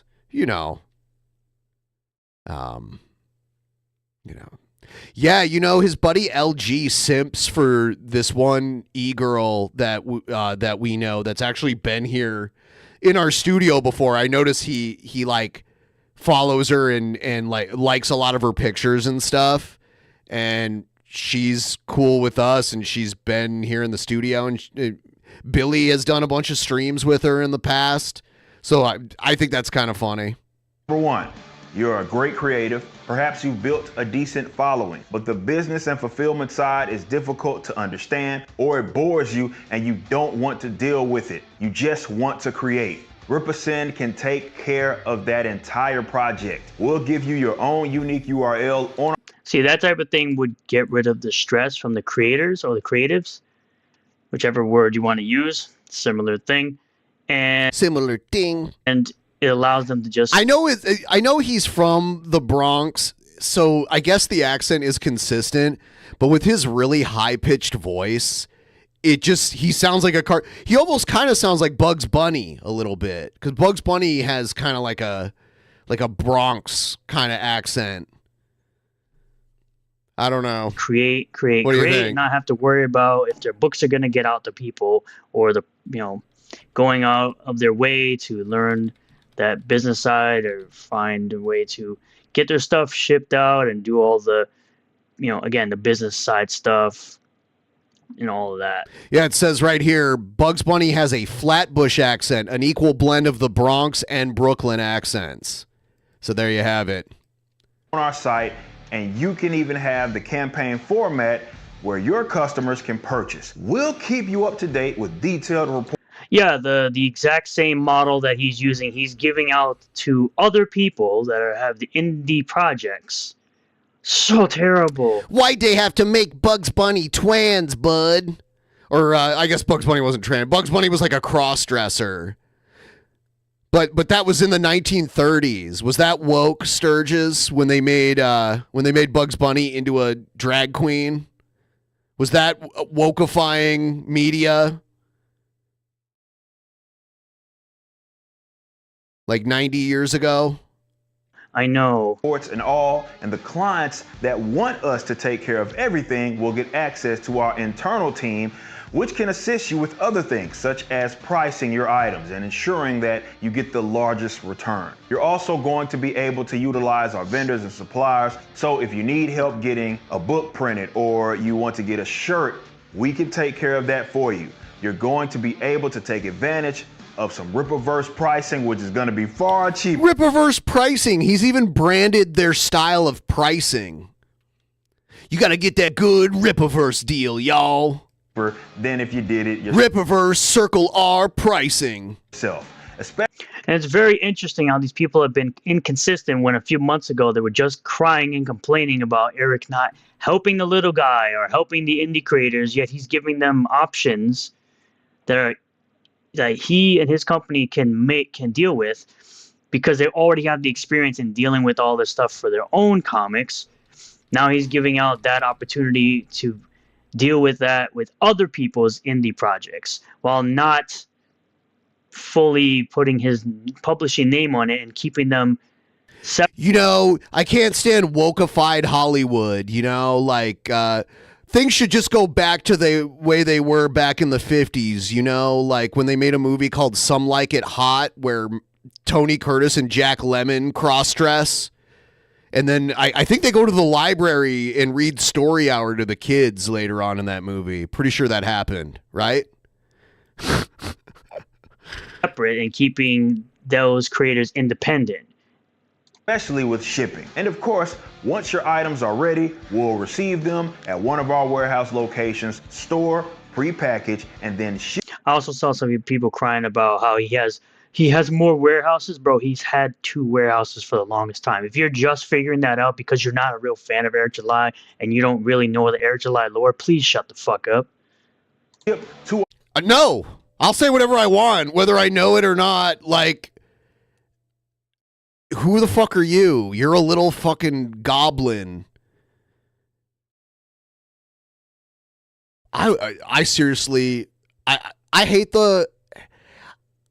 I do cringe when I hear about this, but it would be, I would literally take on Sturgis in the cage. I would knock his droopy eye level with the other one. It's funny, I saw him one day criticizing some guy who took a picture of himself who had like a little bit of a double chin.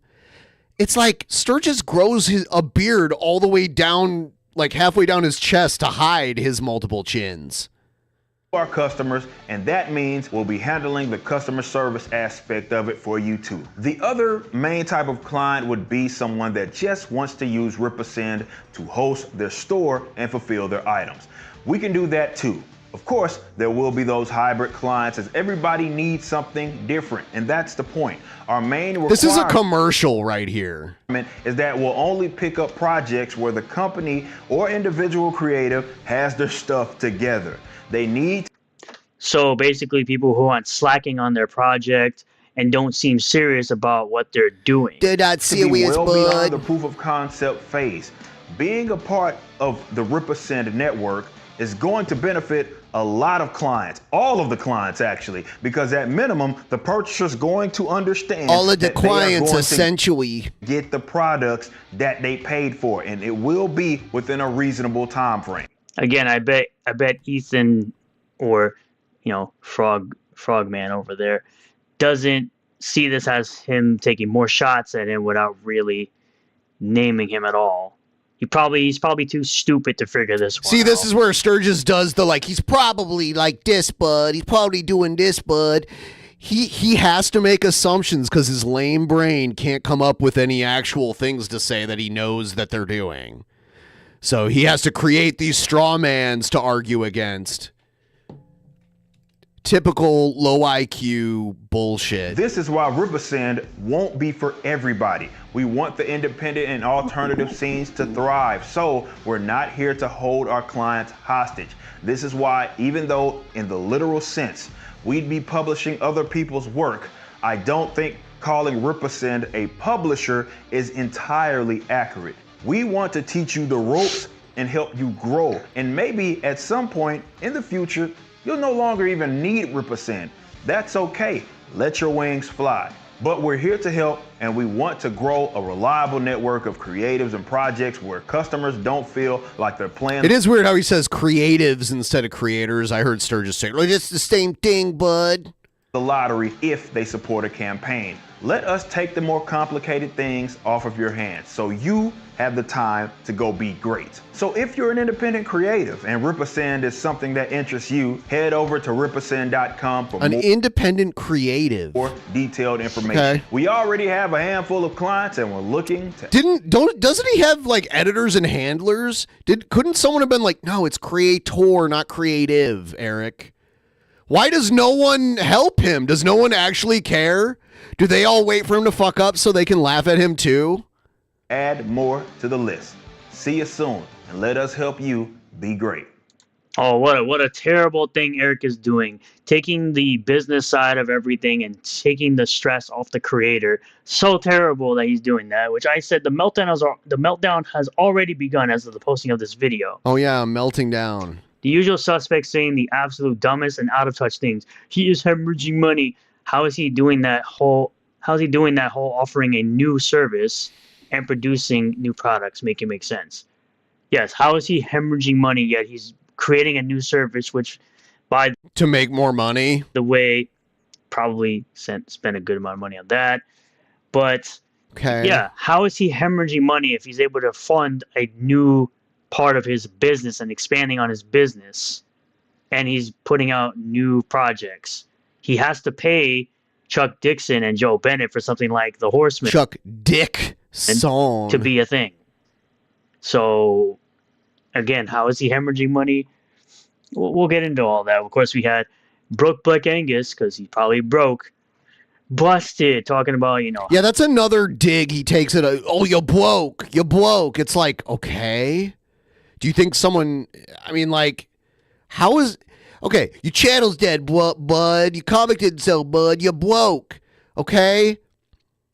Say something that actually has substance to it. These are childish insults. And then when they get deflected back at you, you say that they are. But when you direct them, they're okay. How he was not gonna do the publishing thing, right? He literally says not publishing other people's books in the Represent video. Why are you so stupid? Cam, of course, showing off this that Cam, student of God, hail the Lord, and whoever this person is, are the real four horsemen of the Repocalypse. This 80 IQ dope thinks that I'm some sort of huge Rippaverse cheerleader because I think fulfillment services are a good idea. Eric's haters are very strange. Yes, they are very SPERGIS strange indeed, considering calling out nonsense that other creators are doing is somehow terrible. Comfortably Numb says, I love how the new conspiracy is that this service is why Yellow Flash rejected EVS. It couldn't be because he's been a massive dick for months. No. He wanted to use the fulfillment service for a book that isn't even done yet. Yeah. Ripperson, I'm always right. No, you weren't. Shut up. You were never right. What? Well, hold on. Why are you scrolling by that so fast? Why didn't you read it? What did it say? Yeah, Yellow Flash saying he's going to look into it for sure. Yeah, he says, yeah, he's part of the grift. Of course he's going to say that. I'll look into it. Bloody hell. He also said he would buy the fucking Isom comic, and he said that he read it, but then he didn't know anything about it. No, don't use it. It won't be for everyone or anyone. Who knows? But I said it before. I bet Eric will start doing printing in-house in the near future. Lots of frog cope EVS in his heart grapes. Yeah, because he thinks he's the king dick of everything when he's not. He named the service Ripper's End, Cope and Seethe. Do you even understand what cope means? Do you even understand what I say to you? I don't care. You're coping. Yeah, what a great comeback. I don't care is always a great comeback. Shut up. It shows you're really smart. Built a pay service and website bypassing PayPal and Indiegogo. Has 1 million plus campaigns. Now he's looking at consulting and fulfillment, and his biggest IP, in my honest opinion, is about to launch for Yaira. Bet against him if you want. I'm not. I know I'm not. I'm hyped for Yaira. Yes, I know what cope means, but I know who you follow. I've seen your follow list. I don't give a fuck. You can go fuck off. We had this guy respond saying, why are you retarded? Our first Ripperson creators, of course, Drunk 3PO, who was a part of Critical Blast before, which I showed this idiot. I said, brought to you by Ripperson, which is what it says right there. I said, this is similar to when he published with his first book with Critical Blast, from Critical Blast. By the way, since I have the book, do you see any of Critical Blast on the cover or the back? Do you see anything on this cover? Nope. God, he's such a little worm. I'm kind of tired of listening to him. I'm tired of hearing him whine about this shit, but that was interesting. Oh, God. He's exhausting. I do have some other stuff. Let's do something a little different. And by the way, if you want to help us get a little closer to next week's goal, that's what's up on the screen now. We're not at 10% for this week. We've already passed it. So now we're at 10% for next week. So yeah, feel free to let them fly if you feel so inclined. Thanks to all of you for helping out.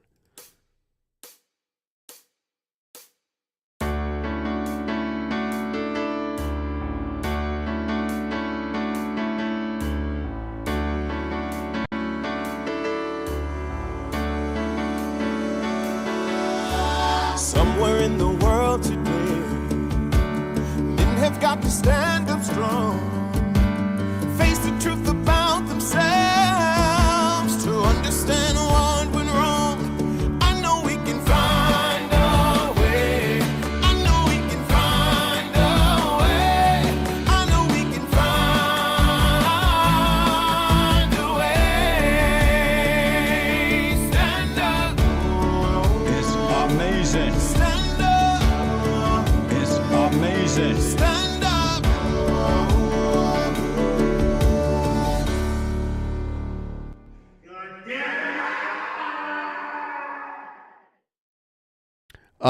So looks like Cobes did a tribute to the late Akira Toriyama. So here's his musical tribute to him. Greetings, fellow YouTubers!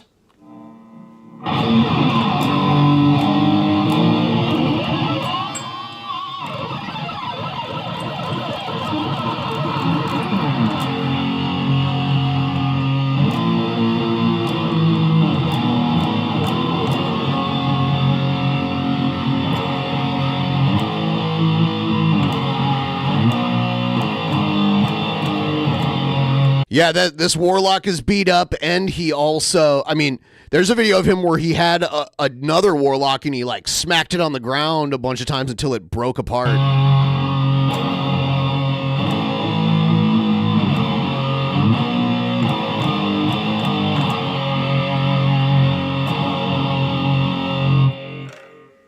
So the creator of Dragon Ball Z, Akira Toriyama, died at 68 years old. recently it's... Did he create Dragon Ball Z or Dragon Ball or both? Did he create? Well, I mean, I know like he created the original storyline, but was he involved directly in Z? Okay, he did both. I know he did the art for Chrono Trigger also. I remember when I first saw Dragon Ball, I was like, that artwork looks a lot like Chrono Trigger. Like a lot of the artwork looked very similar, but I didn't realize until just recently that he was involved in Chrono Trigger. Pretty fucking sad. I'm a huge fan of Dragon Ball Z, so I figured I'd bust up. I'm not a big anime fan. I watched some when I was a teenager, when it wasn't mainstream at all, when you had to order VHS tapes through mailing lists. And then I watched it a little bit in my early 20s, but I don't know the names of writers and artists and stuff like that. My guitar. Yeah, I like Dragon Ball. It was unique. I remember them playing it. It had the early morning time slot, like the before school weekday time slot. That's when I watched it. They played it in the morning on local syndicated network TV. Whatever, at 7 a.m. or whenever it was that my mom would wake me up to go to school. That's when it was on. And I think I was in middle school. Or maybe I was in high school I was in high school when they were playing Dragon Ball in the US, and then Z was out when I was in my later high school and early 20s. Which is funny because I had a friend that was from Japan and he already knew everything that had already happened because it had been out for years before that. Yeah, I definitely played. I liked Chrono Trigger. It was a very popular game for Super NES, and I liked those kind of games. So, yeah, I liked it. I played it. And tune it to spooky tuning so I could play Vegeta's theme and do the voice. And last but not least, we have a drink combo. Already cracked it open. I got a little bit of that Jack Daniels. He should have got some nice Japanese whiskey. Action. Some Twisted Tea. And some Mango Orange Sunkissed. Look at that. Got it in the goblet. I had a sip of it before doing the video. It's not that bad. Spooky tuning. The way, I don't have perfect pitch, so I don't know if the notes were in tune, but it just looked like it's tuned to drop D to me. I don't know if it's tuned deeper or whatever, but the way he's just barring a power chord with one finger looks like drop D, because normally a power chord is played, with these two fingers. If it's in standard tuning. I like to have the deeper notes too, but I tune everything down. I tune it down a half step. So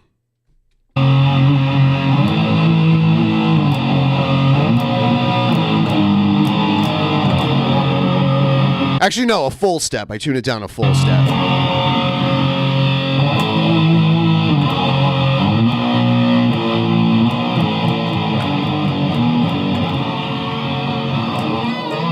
I don't know if his top 3 strings are actually in tune. The one thing that kind of triggers me is the fretboard. It's very dirty.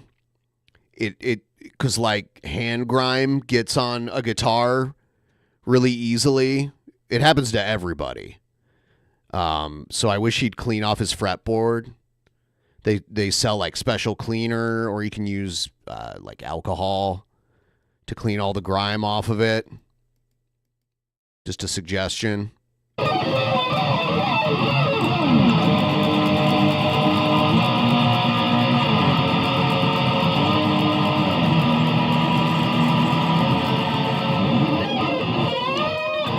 Like, I can tune my guitar by ear, but I can't tell if it's perfectly in tune or if the strings are just in tune with each other. You know what I mean? Otherwise, yeah, I use a tuner that's built into my amp to tune. I can't make the like perfect low E just by ear.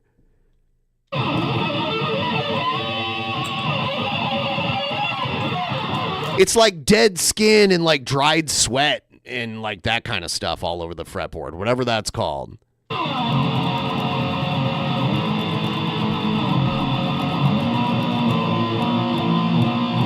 I have a little bit of it on here.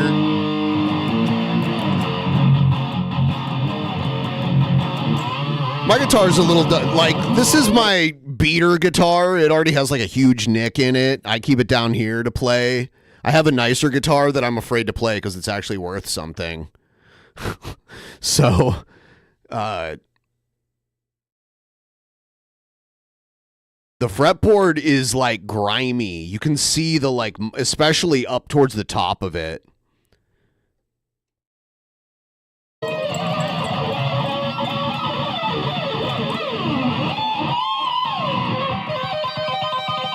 He always does the tapping. He can do that good. It sounds good.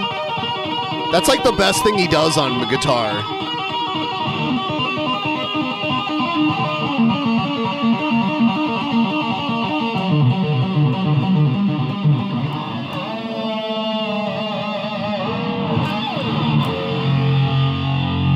My guitar is, it's not that dirty, but it is kind of dusty.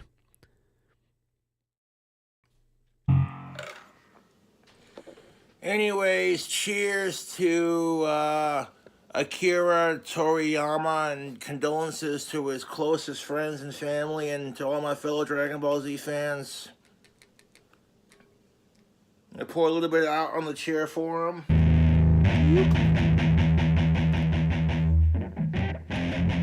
It's over 9,000!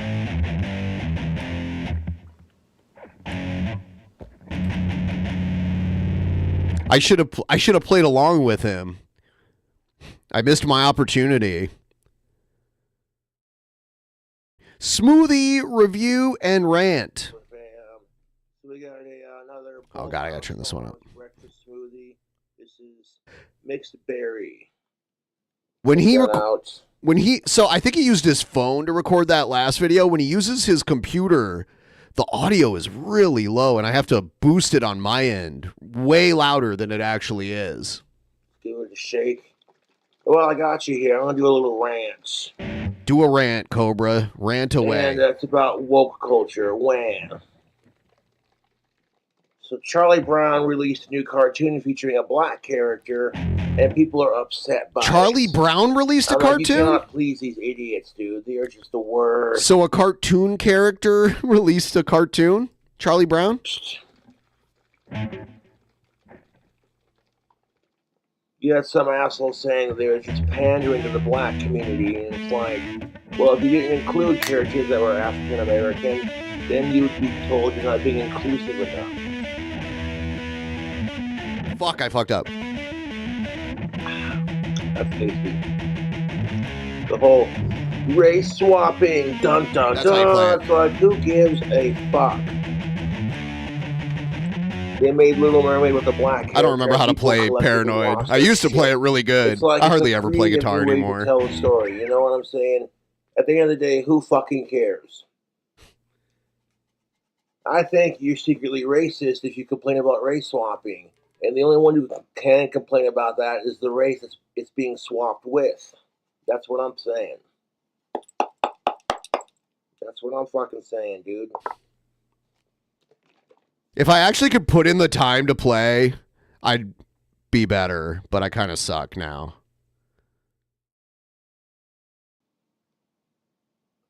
I don't like Metallica, but I don't like to say like this is better than that. If you like Metallica better than Sabbath, then they're better to you. I don't like to say anything's better because my opinion isn't like the objective truth when it comes to art.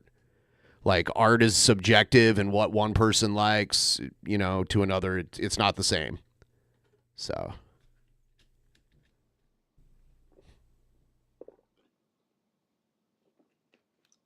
Man, this company makes really good smoothies. Good smoothies. Great smoothies. Woke culture is seriously fucking annoying. They try too hard. Yeah, NoFX is my favorite band. Like, overall, like my #1 favorite band ever. To be progressive. They don't want to be canceled. Don't even get me started on this crap. You know, you can't say or do anything in today's society without someone being offended. You know, the whole Doritos fiasco, just Brett Cooper's take on it was your typical conservative take on it, but I digress.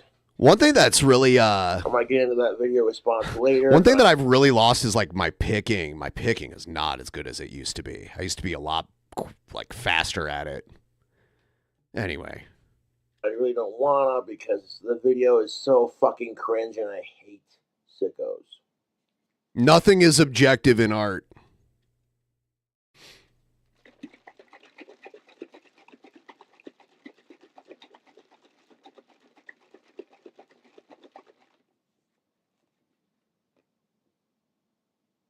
Like, Republicans love to use fear. I like Pantera way better than I don't like Nickelback at all, but I can't say that Pantera is objectively better. It's just not like I used to think that way when I was younger, but I have a different way of looking at art in general now. Any type of art. To control us. Democrats love to use lies and misinformation to control us. Oh my God. And it's funny because Cobra's like a player for both sides, and it's hard to even tell where he really stands. He's just doing the both sides are bad type thing, which means he doesn't really stand for anything, really. They want us to be divided as people. Black versus white, straight versus gay, etc. Well, they want us to be divided so that we focus on those issues, like these niche social issues, and ignore what's going on behind the scenes. That's what that is about. It's just easier to control when we're fighting over stupid shit like, oh my God, you guys, there's a new He puts his dick in a box. Female character in the Little Mermaid movie. It keeps you distracted with stupid bullshit. It makes it easier for us to be controlled. Don't be a sheep.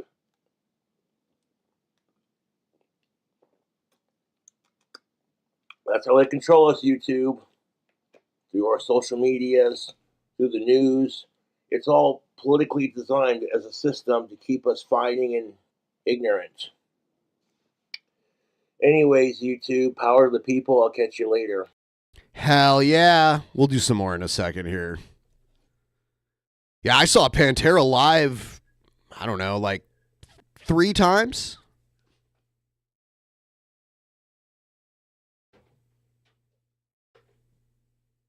I saw Pantera with one of the times I saw them, it was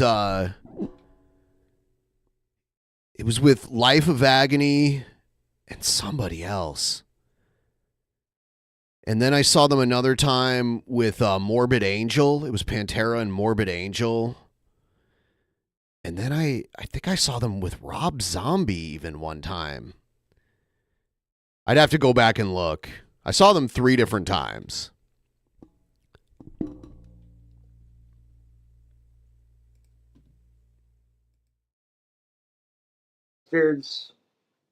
So I went to go get a case of Bush Peach, and they are officially out because it's no longer in season, so it's a seasonal thing for Bush. So I settled for, I went from trying to get a 30-pack, and so I ended up settling on a 12-pack of Crisp Apple Angry Orchard, delicious hard cider, not a sponsor. Like my second one for the evening, and I'm already feeling just content. I just found this video Pantera at the Toledo Sports Arena, and I was like, "Oh shit, was this one of the show I was in? I was at?" But it's from 1993, and I was too young to be going to shows at that point. Trying to make that case last a couple days. Speaking of drinking, though, Jessica talked with me, and she apologized. I already watched a lot of this stuff. Oh,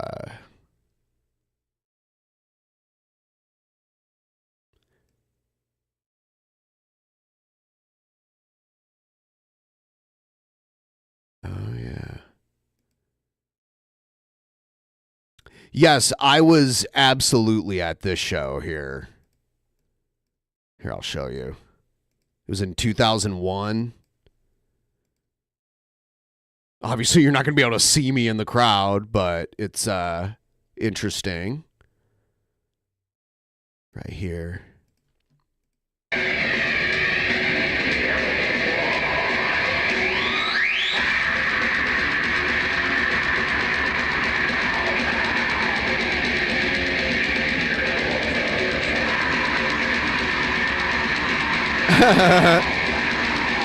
This building that this is recorded in doesn't even exist anymore.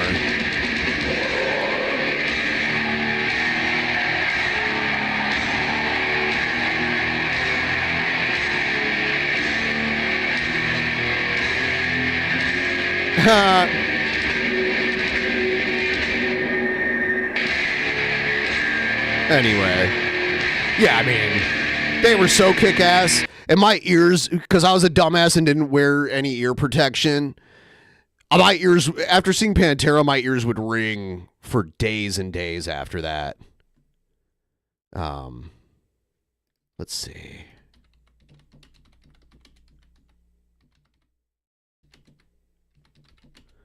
Would have been like 1990, maybe 96.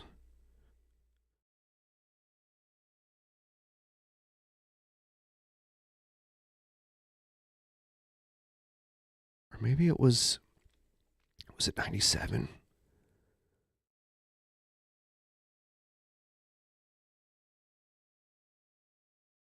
I remember they made me think that they were going to play Cemetery Gates, and they played like the first few seconds of it, and then they played something else. But I cannot remember. Man, they played him in Toledo like every year for a while there. That's crazy. Anyway. There's so many online set lists you can like go back and check. Like if you went to a concert at some point, you can look up the city and venue, and chances are they'll be like a full list of the songs that they played.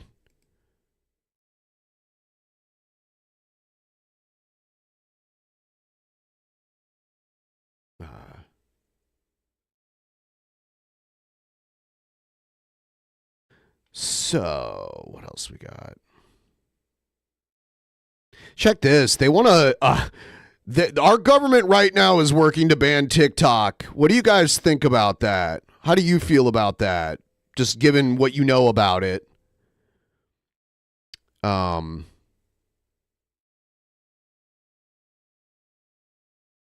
you want them to do it? Should they provide some alternative if they do that? There's a lot of people in the U.S. making an income off of TikTok, and that'll just be gone overnight. So that kind of makes me feel bad for those people, but I don't like the fact that there's like an app controlled by China on the phones of all these people in our country. I think it's weird. The government is currently trying to ban TikTok. It's an all-out blitz. She does vote yes. I will not be voting for her in the primaries, and I will write in a TikTok is like a weird addiction for people with really short attention spans. Candidate. TikTokers taking to their cell phones to literally call on Congress. I created an account and made a couple videos, and I was just like, I hate this. I don't like this. To shoot down a bill that could affect. It sucks because you have to have 1,000 followers to live stream. I would live stream on TikTok if I could get 1,000 followers, but most of you guys don't use TikTok, so I couldn't be like, hey, 1,000 of you subscribe to my TikTok account. I don't think it would happen. Effectively banned the wildly popular app. The rallying cry. Yeah, Google is a private company. TikTok is a company that's completely regulated by the Chinese government because every company out of China is like that. It's basically an arm of the Chinese government. Coming directly from TikTok itself. Pop-ups on the app urging users to speak up now and warning if passed, the proposed bill would destroy the livelihoods of countless. That is the part that I don't like. I don't really care if kids have fun or not. I care about like people making their income off of it and that have invested a lot of their time into it and have grown an audience and depend on it as a source of income. Creators. Anna Jones. Oh, yeah. Thanks for the other $10, by the way. I really appreciate it. I didn't notice that until just now because it didn't play a message. Let me see if you sent a message and it just got like filtered or something. That does happen sometimes. Recent events. In Montana sells handmade metalworks on TikTok and nope, said just a 10. Just straight up 10. Thank you. She's going to call. What are you going to ask your congressperson to do actionably? Advocate for the small businesses. But Democrats and Republicans are. I remember when there was rumblings of this. I saw an ad campaign that TikTok was running. Like there was a guy who had like PTSD. He was a soldier. He was like, I've helped a lot of people on TikTok.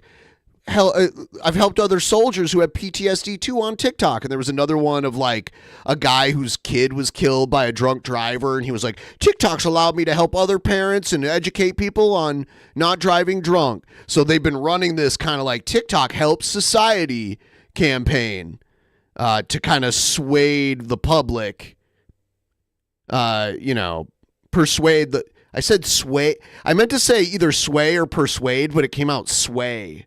To sway the public, to persuade the public. You know what I'm saying. Swayed. To swayed it.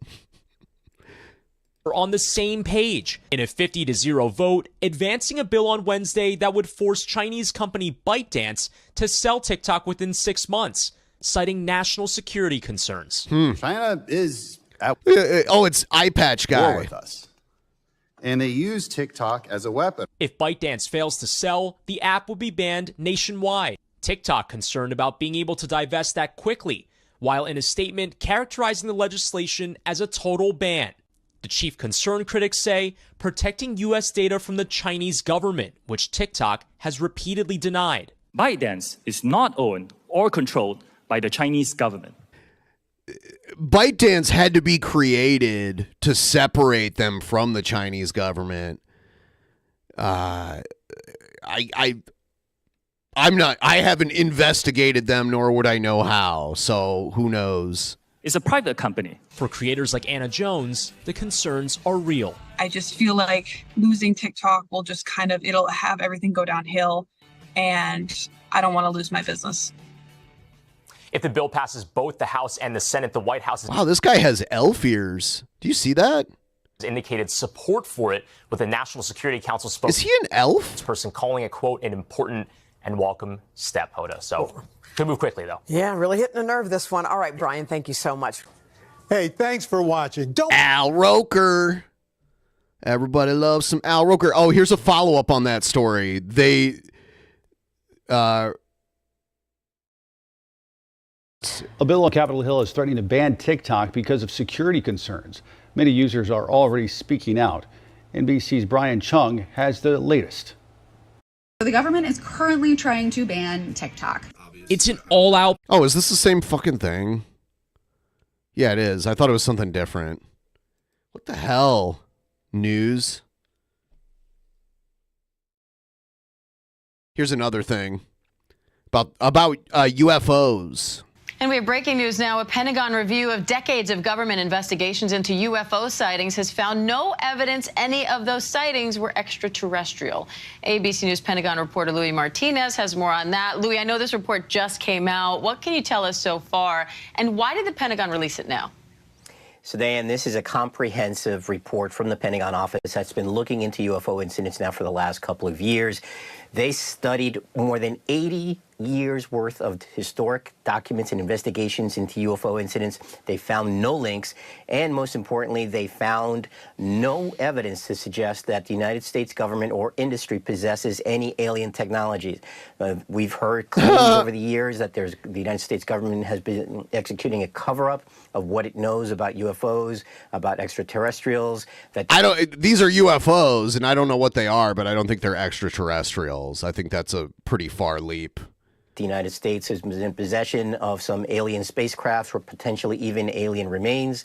And this report that's come out now from this Pentagon office says they have not found anything that suggests that. Instead, what they say... The odds alone of extraterrestrials being able to make it here are so low. I mean, the odds of them existing are insanely high, but them having the technology to travel the distance required to make it here and to even know that we're here is so low. That they spoke with eyewitnesses who claim that they saw or heard about something, programs like this. They say that what actually happened is that, yeah, they had access to some of those programs, but they may have misheard or misinterpreted information and then just kept perpetuating it. So I'm a big sci-fi fan, so it would be cool if there were, like, interstellar extraterrestrials, out there. That's cool. They'd probably kill us if they came here. The fact that someone would have the technology to travel through space like that, they probably have other weaponry too that would make them way stronger than us. It probably wouldn't be a good thing for us unless they were some benevolent race of aliens like the Vulcans or something like that. Now, I think what you're hearing is not going to be very satisfying news for ufologists or UFO fans around the world, but I think it's... The radio transmissions that we send would not have traveled very far.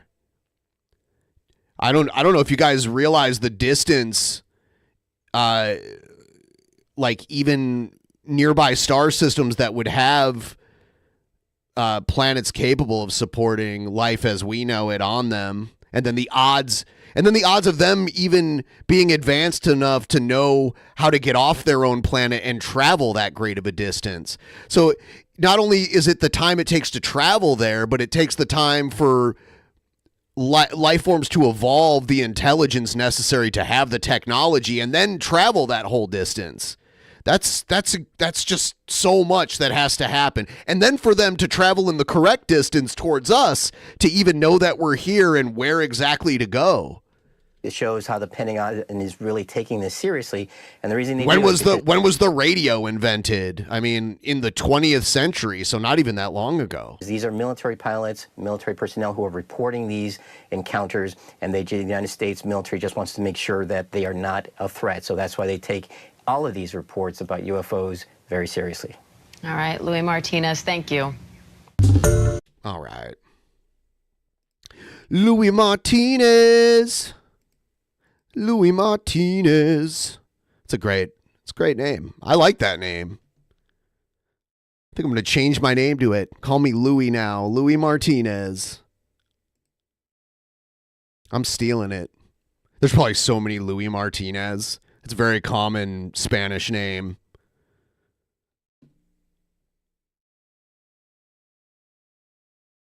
I used to work with a bunch of Martinez.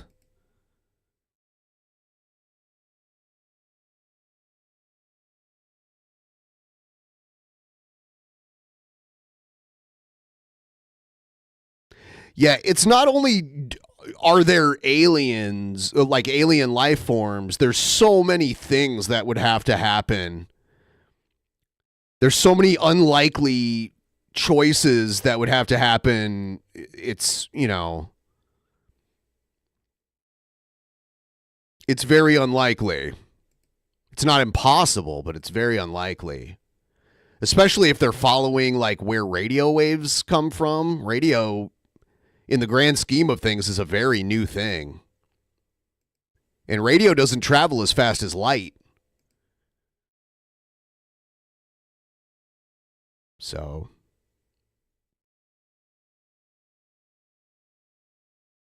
Yeah, you'd have to pull you'd have to do like like they do in Dune with the spice. They like bend time and space. They do that. You could probably do it that way. Oh, it does travel at the speed of light? Oh, for some reason I didn't think it did, but I'll take your word for it because I don't know shit. I'm not a very scientifically minded person.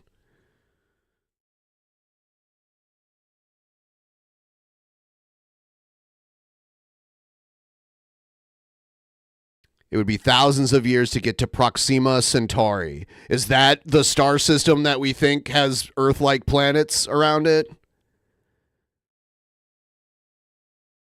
I know that there are some that we can see with telescopes, but they're very far away, and we've never even traveled to other planets in our... This is all a lie to make, not worship sweet baby Jeebus. Oh, yeah. Y'all all sinners. I think we should, before we're worrying about aliens somehow figuring out how to get here, we should figure out how to get to one of our other planets in our own solar system. We know we can't go towards the sun, so we got Mars there. You know, we could probably go there. We probably won't get there even in my lifetime, because no one's trying to do it right now. No one with any real money or means to do so.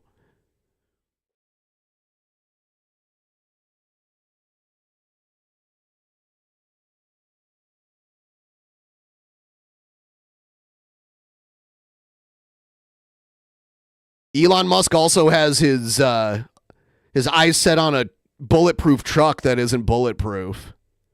And then the weird Hyperloop thing that's never going to happen.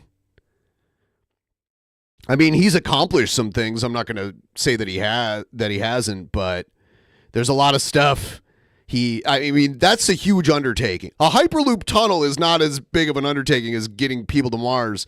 And if you go to Mars, it's probably a one-way trip. You're probably never going to see anybody again, and you're going to live in a little tube in a very unhospitable place. You're not going to be able to go outside without some kind of protective suit. It's like living in a submarine the rest of your life. So if someone, I mean, there are crazy people that would sign up for it, but...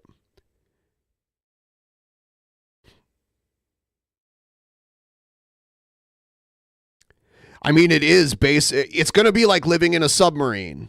Probably smaller, though.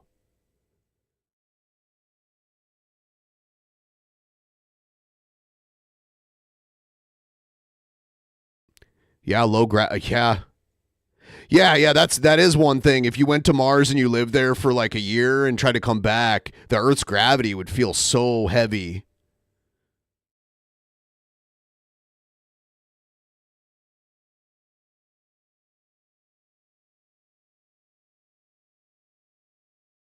Space is not fake. The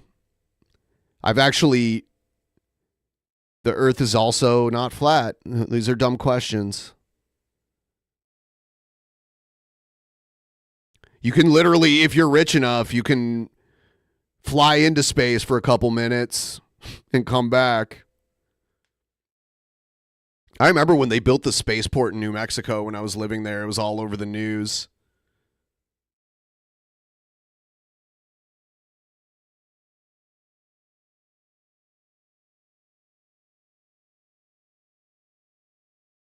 I mean, like certain rich people I'd be more inclined to believe than others, but also there's video evidence of it. Also, people went into space and had, video recordings of it long before we had CGI and ways of fabricating things that looked real.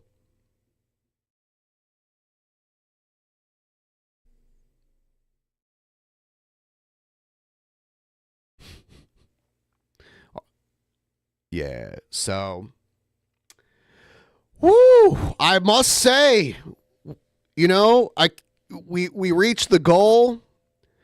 We're at over 2% of next week's goal. We got a show tomorrow coming up. It's going to be great. Please like the stream. I think I'm gonna end the stream now and work on some other stuff. I really appreciate all of you. It was a good one. Had a fun time. Have a great day, night, whatever it is where you are. See you next time.